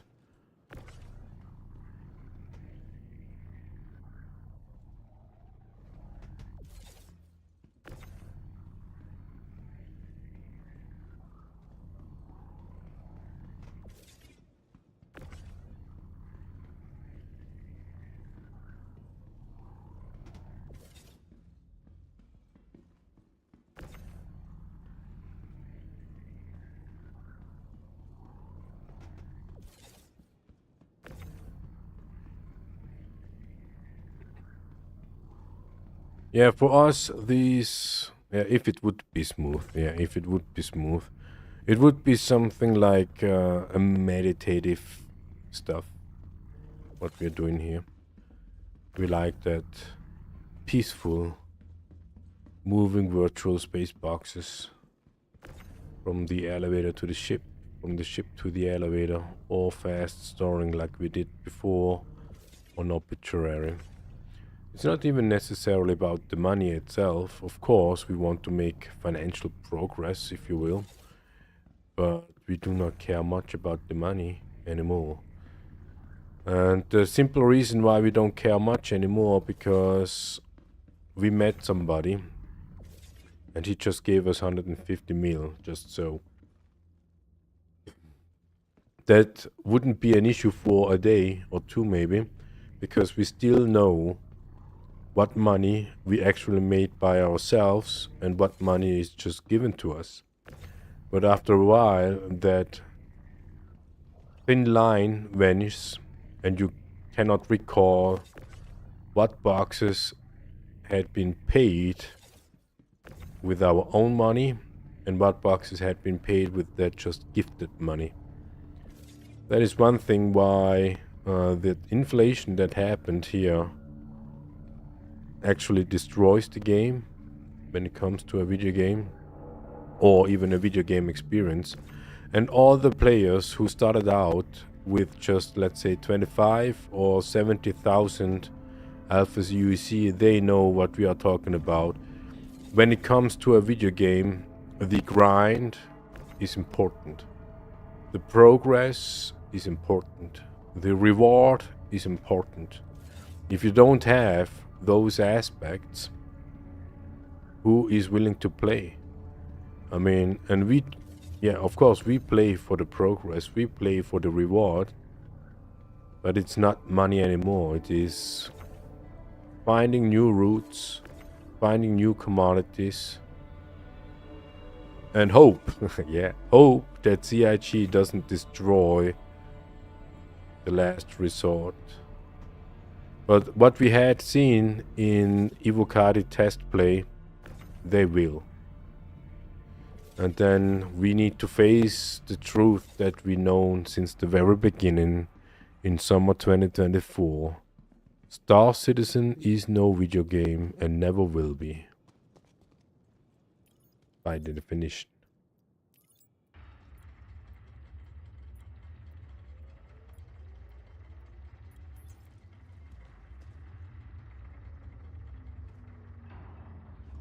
Okay, dinner time. Be right back.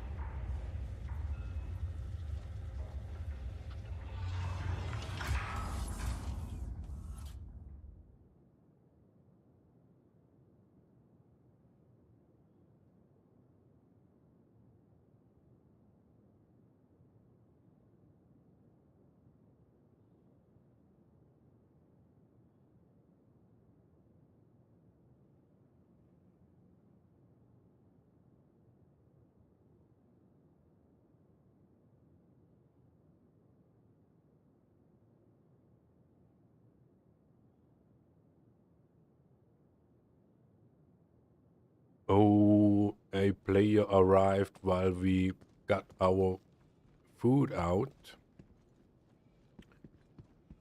So, hope he didn't really check. He can have the elevator.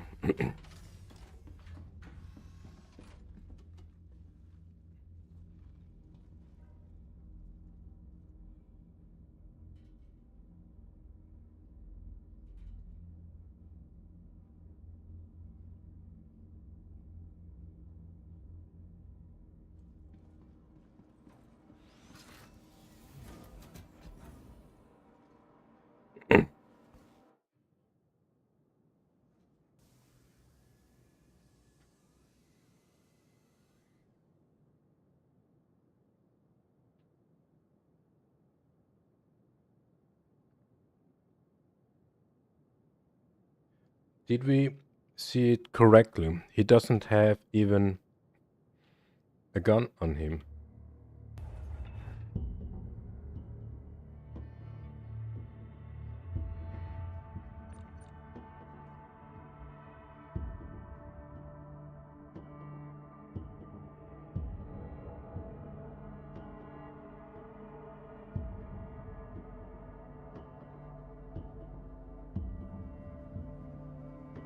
Yeah.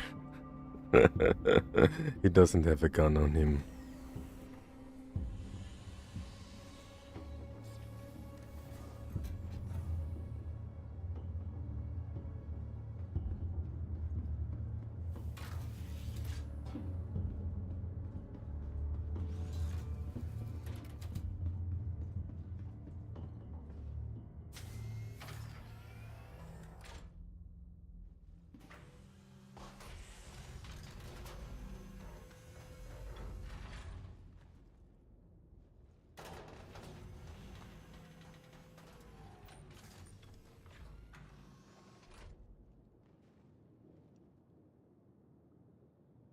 Accept the party.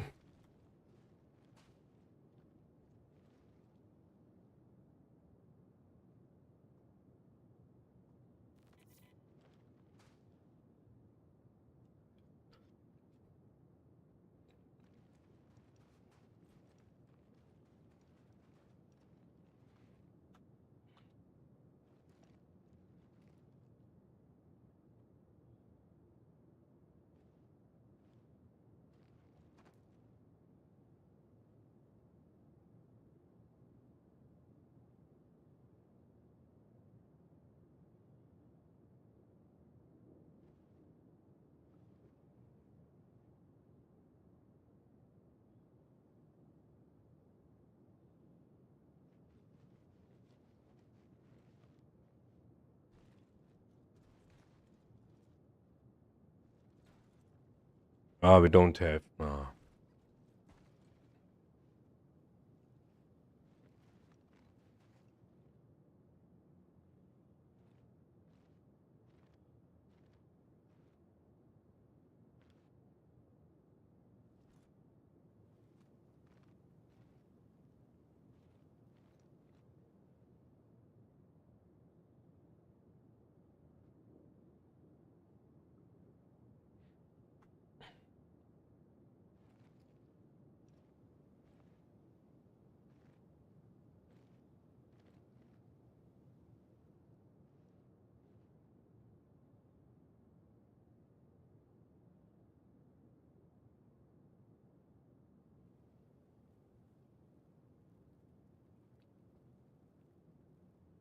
What is his name even?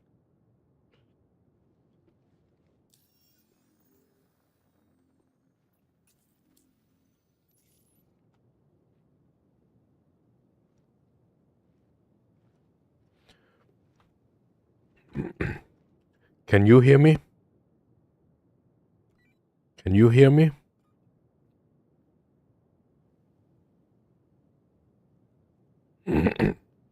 Can you hear me?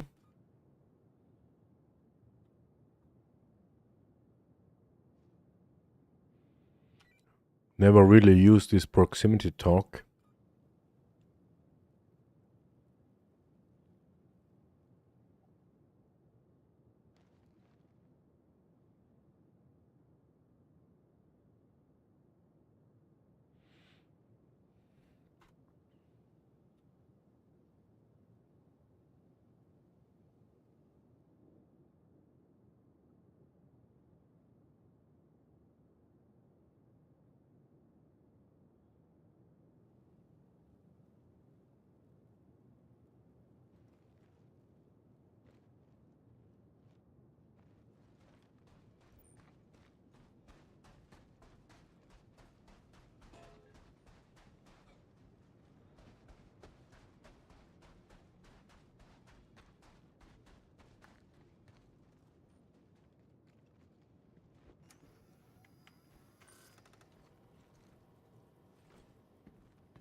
Let's see.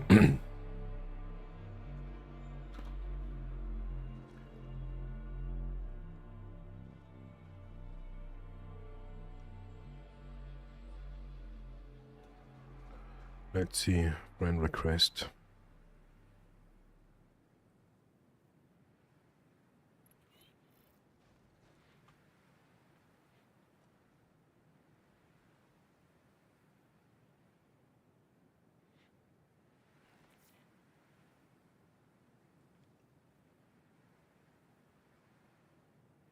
Yeah, he fairly looks new.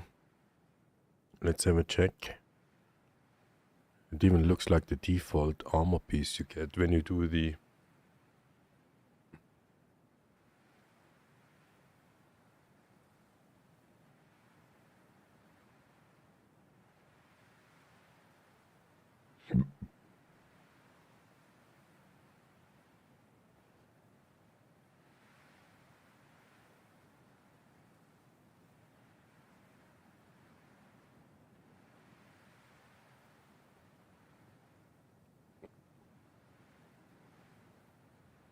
Yeah.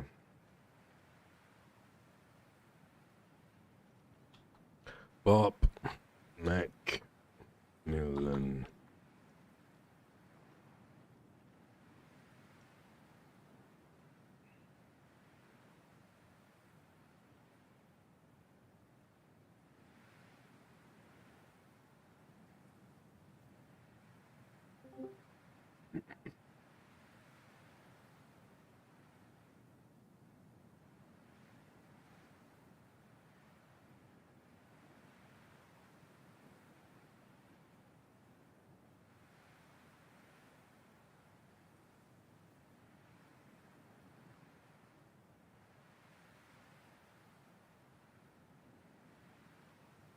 Let's see if he manages to get...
Yeah, that's gonna be funny.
All right, so this is teamwork, spontaneous teamwork.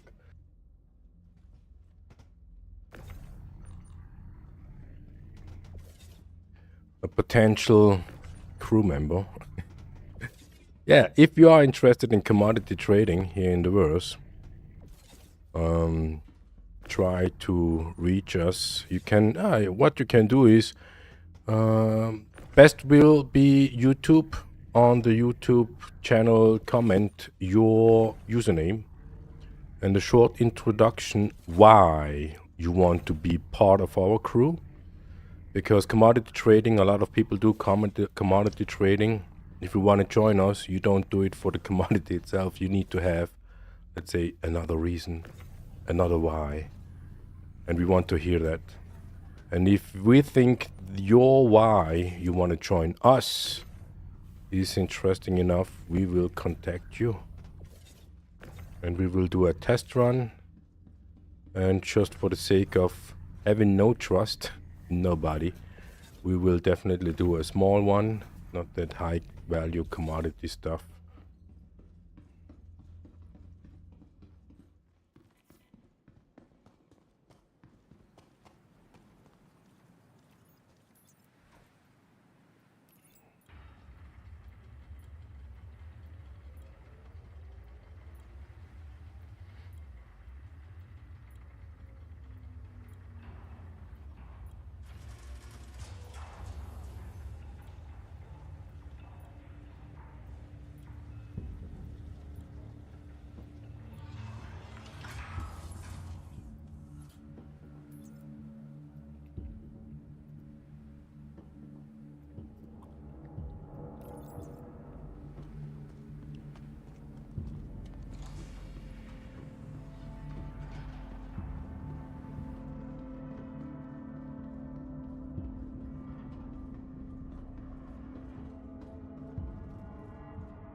Yeah, he's not that. He knows how to. He's just not that well equipped. He needs to have a big tractor beam and a gun.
Yeah, he found the turret.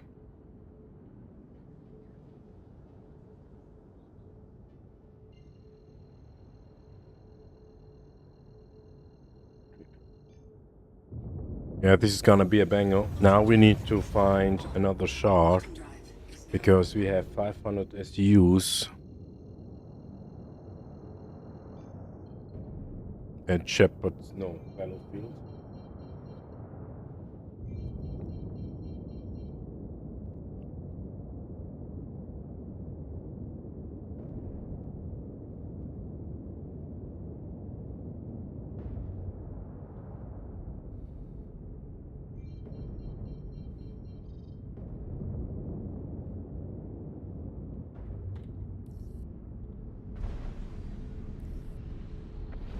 Shields online.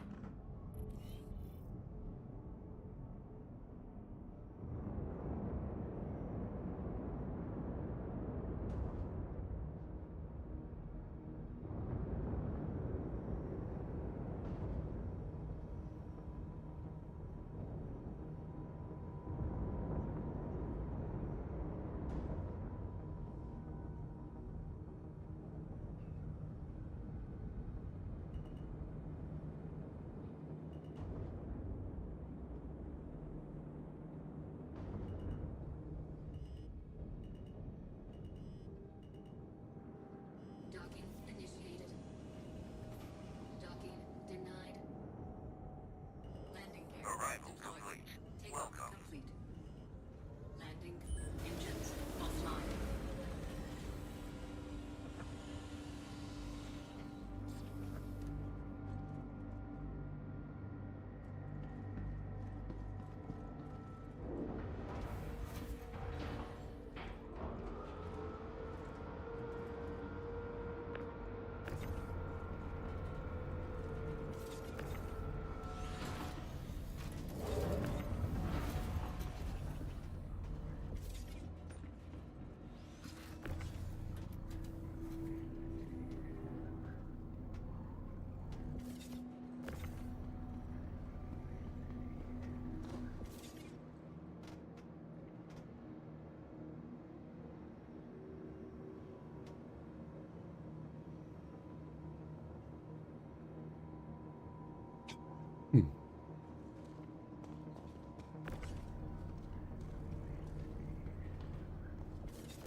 What is that rubber boxing?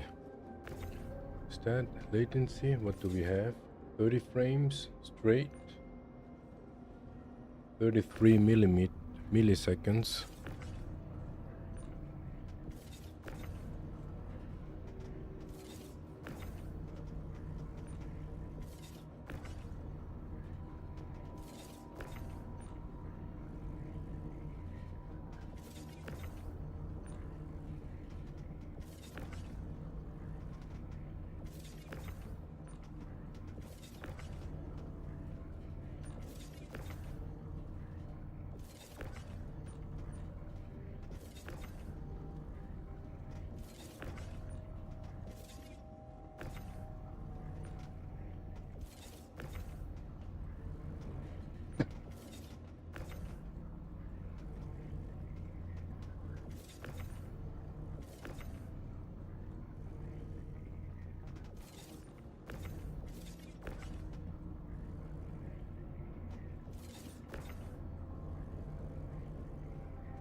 Yeah, does it go faster?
Yeah, way too many boxes.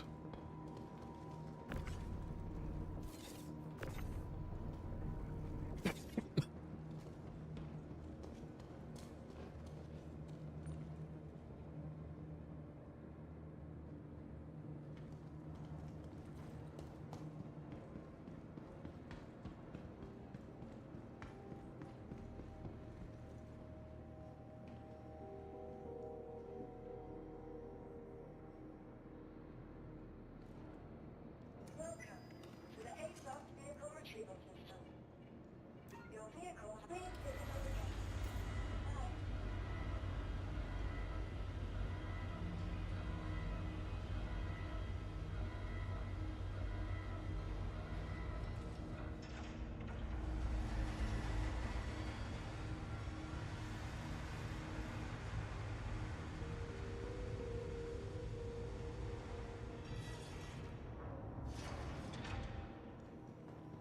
Welcome to the ASUS vehicle retrieval system.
Yeah, and with that, dinner finished.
He doesn't know.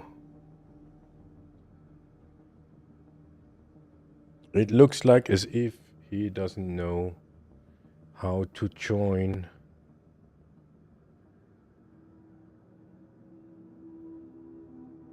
That would be sad.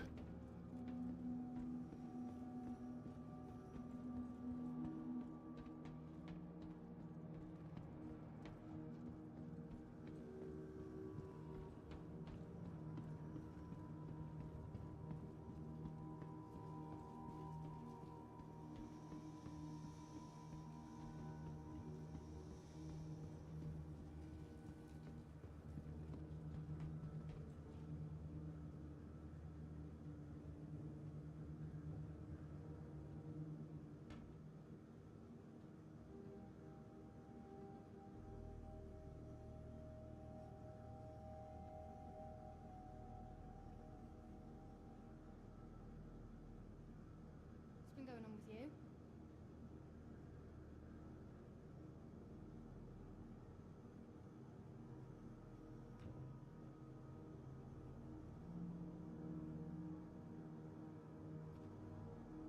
Does he follow or not?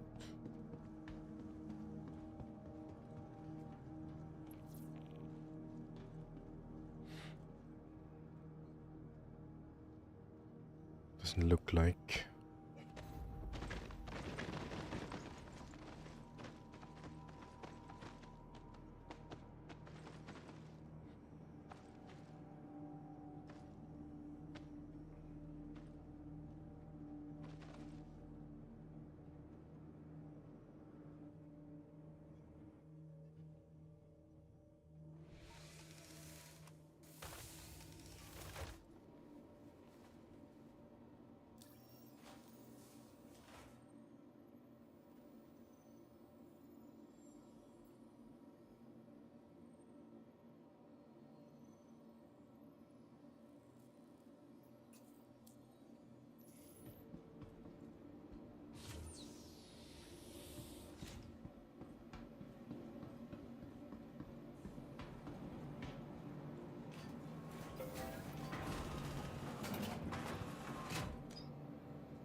That is unfortunate. I was just happy to have someone joining us, but it doesn't look like as if he's that much into moving boxes.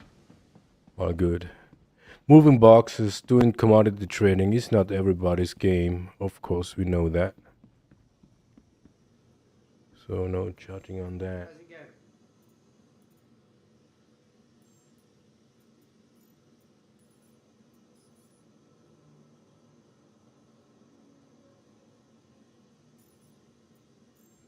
4 minutes. But no. Too many people do this barrel stuff.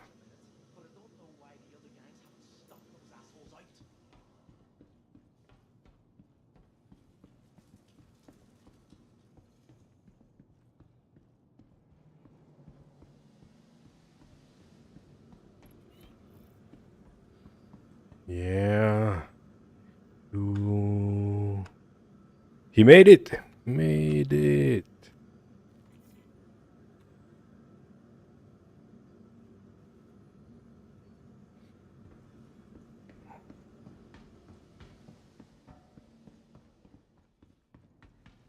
So, anyway, what's going on with you? Sitting on a couple of things right now. I don't know. Still testing the waters. Line up right. Big.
retrieval system.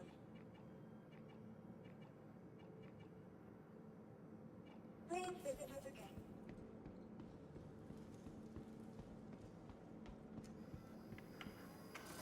Welcome to the ASUS vehicle retrieval system. Please visit us again. Can I help you?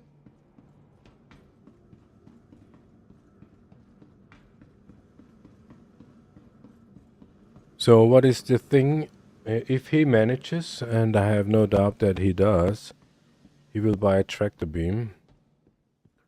And then we probably meet at Gaslight Station. We are at RATHON Refuel. Yeah, we probably would have the similar amount of distance to Gaslight. But what we have is we will lose some boxes.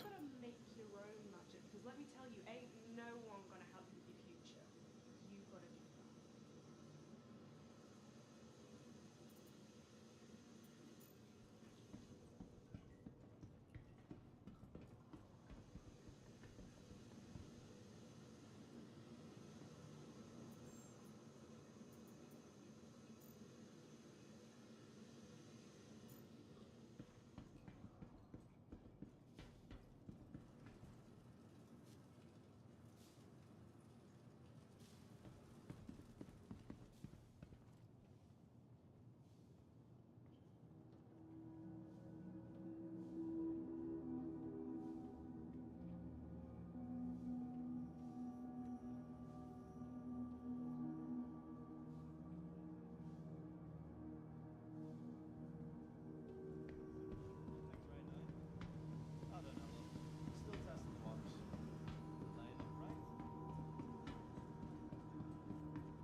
12 minutes is the cycle.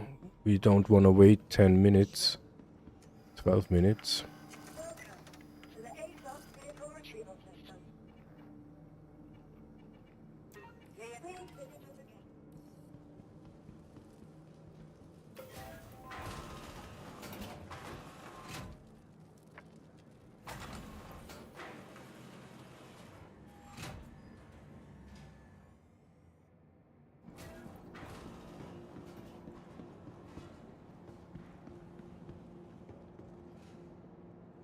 Welcome to the ASUS vehicle retrieval system.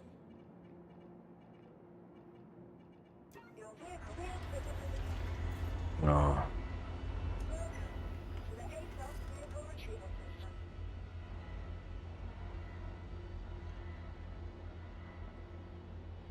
system. We should read, right? We just didn't see the ship, but we could have read that the ship is on the pad. Visit us again.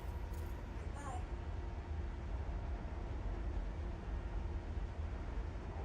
Welcome to the ASUS vehicle retrieval. Your vehicle has been moved to authority authority. Please visit us again.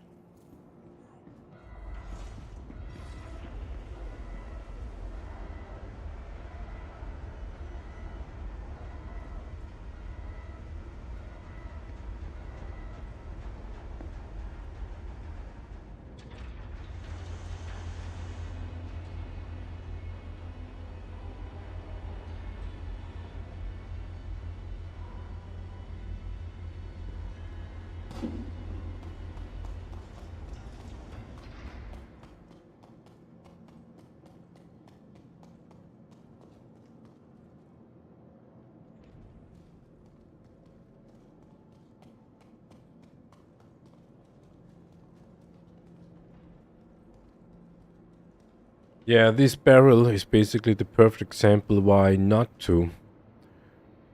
Oh shit, way too many boxes.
Yeah, that's the point of getting him the gun,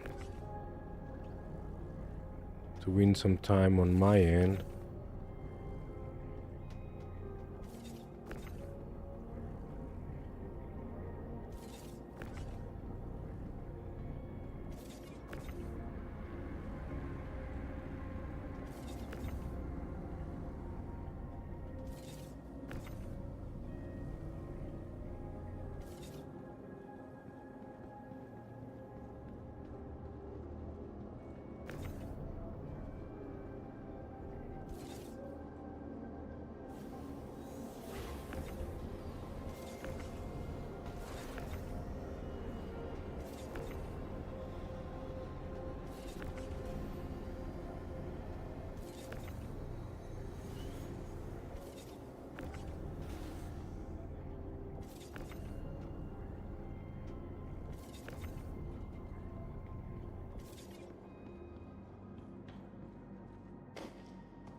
Welcome to the ASUS vehicle retrieval system. Your vehicle has been visited.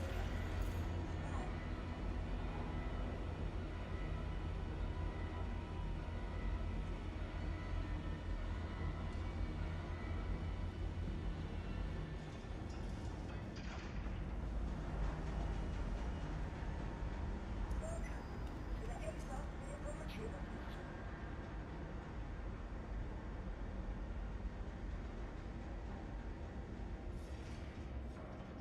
Your vehicle has been moved to our storage facility. Make your vehicle visited.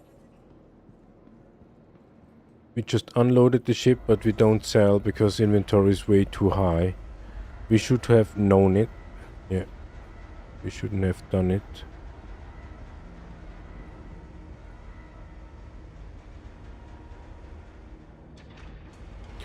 But luckily we need to go to Levski anyways to sell more cobalts and fresh food. And once we're there we can fill up the ship with agricium. Just that we don't fly empty.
Come on.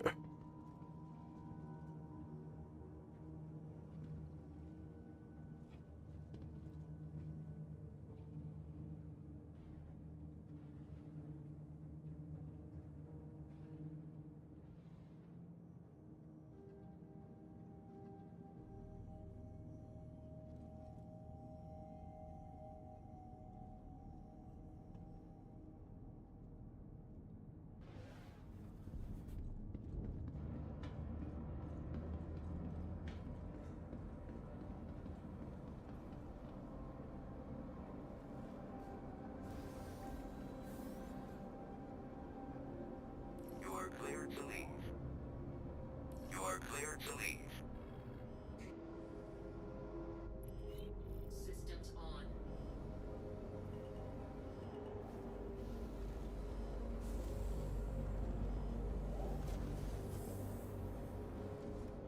Landing gear up.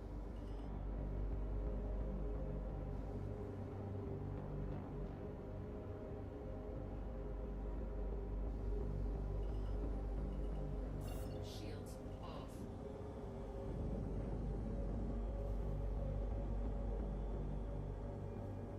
Thank you for visiting. Safe travels.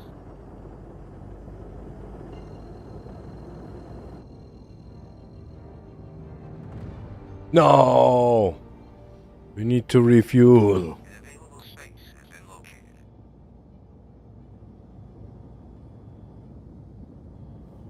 What happened with our habits? Land, refuel, repair.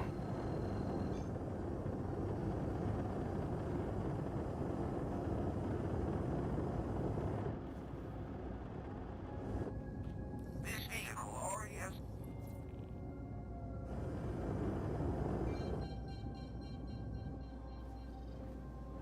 Shields on.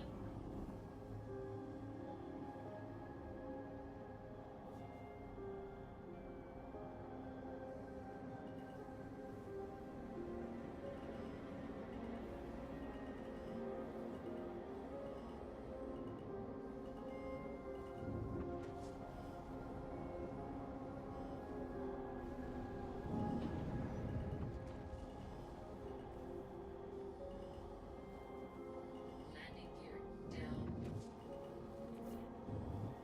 Arrival complete. Engines Welcome. off.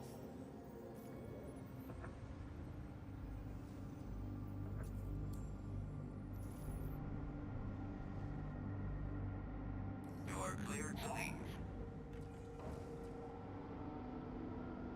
Engines on. Quantum fuel 1.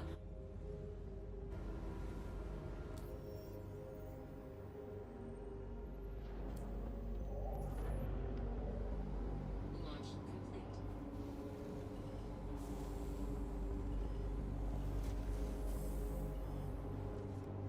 Landing gear up.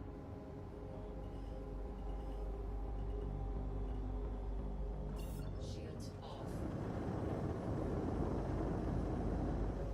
Thank you for visiting. Safe travels.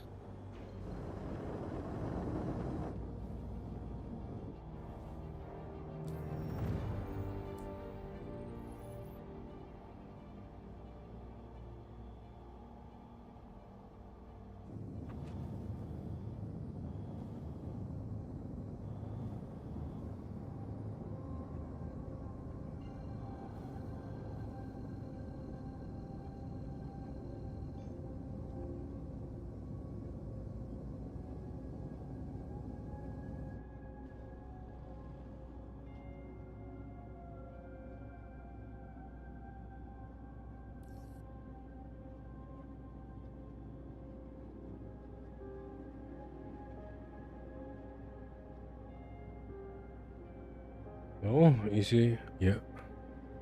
Cool.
What is he doing?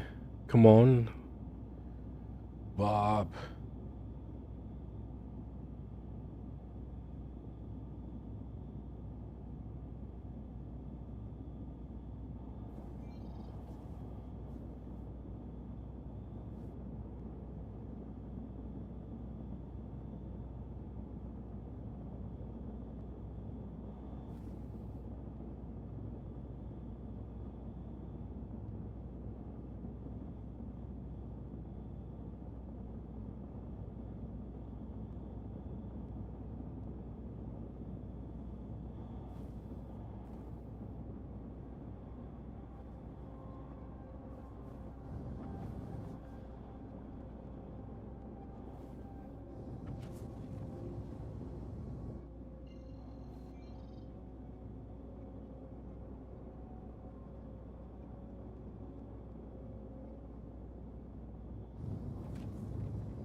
Yeah, come on, we do Cobalt from Ravine.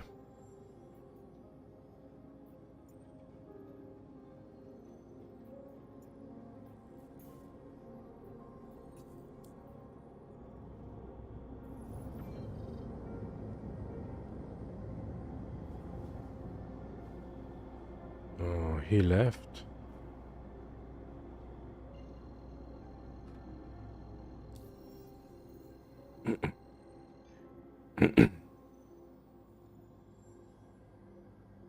Yeah, he left. Left or crashed. Yeah, well, could have said goodbye. But this is Star Citizen. Quantum travel engaged. So therefore definitely not Fallowfield. We probably do some Cobalts, but for the stream tonight that would have been, we will continue on removing these almost 5,000 SUs from Buena Ravine to the places where we can sell all this stuff.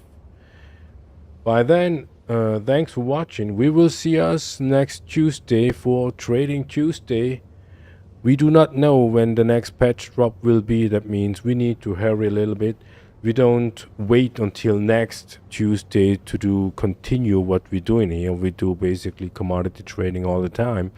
So you can join us, watching us, doing the stuff. Maybe get to know some commodities and trade routes you haven't known. And if you like, yeah, you can let us know down below in the YouTube channel. That would be the best thing. YouTube in the comment section if you want to join our crew.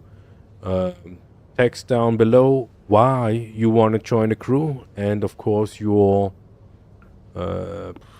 in-game username.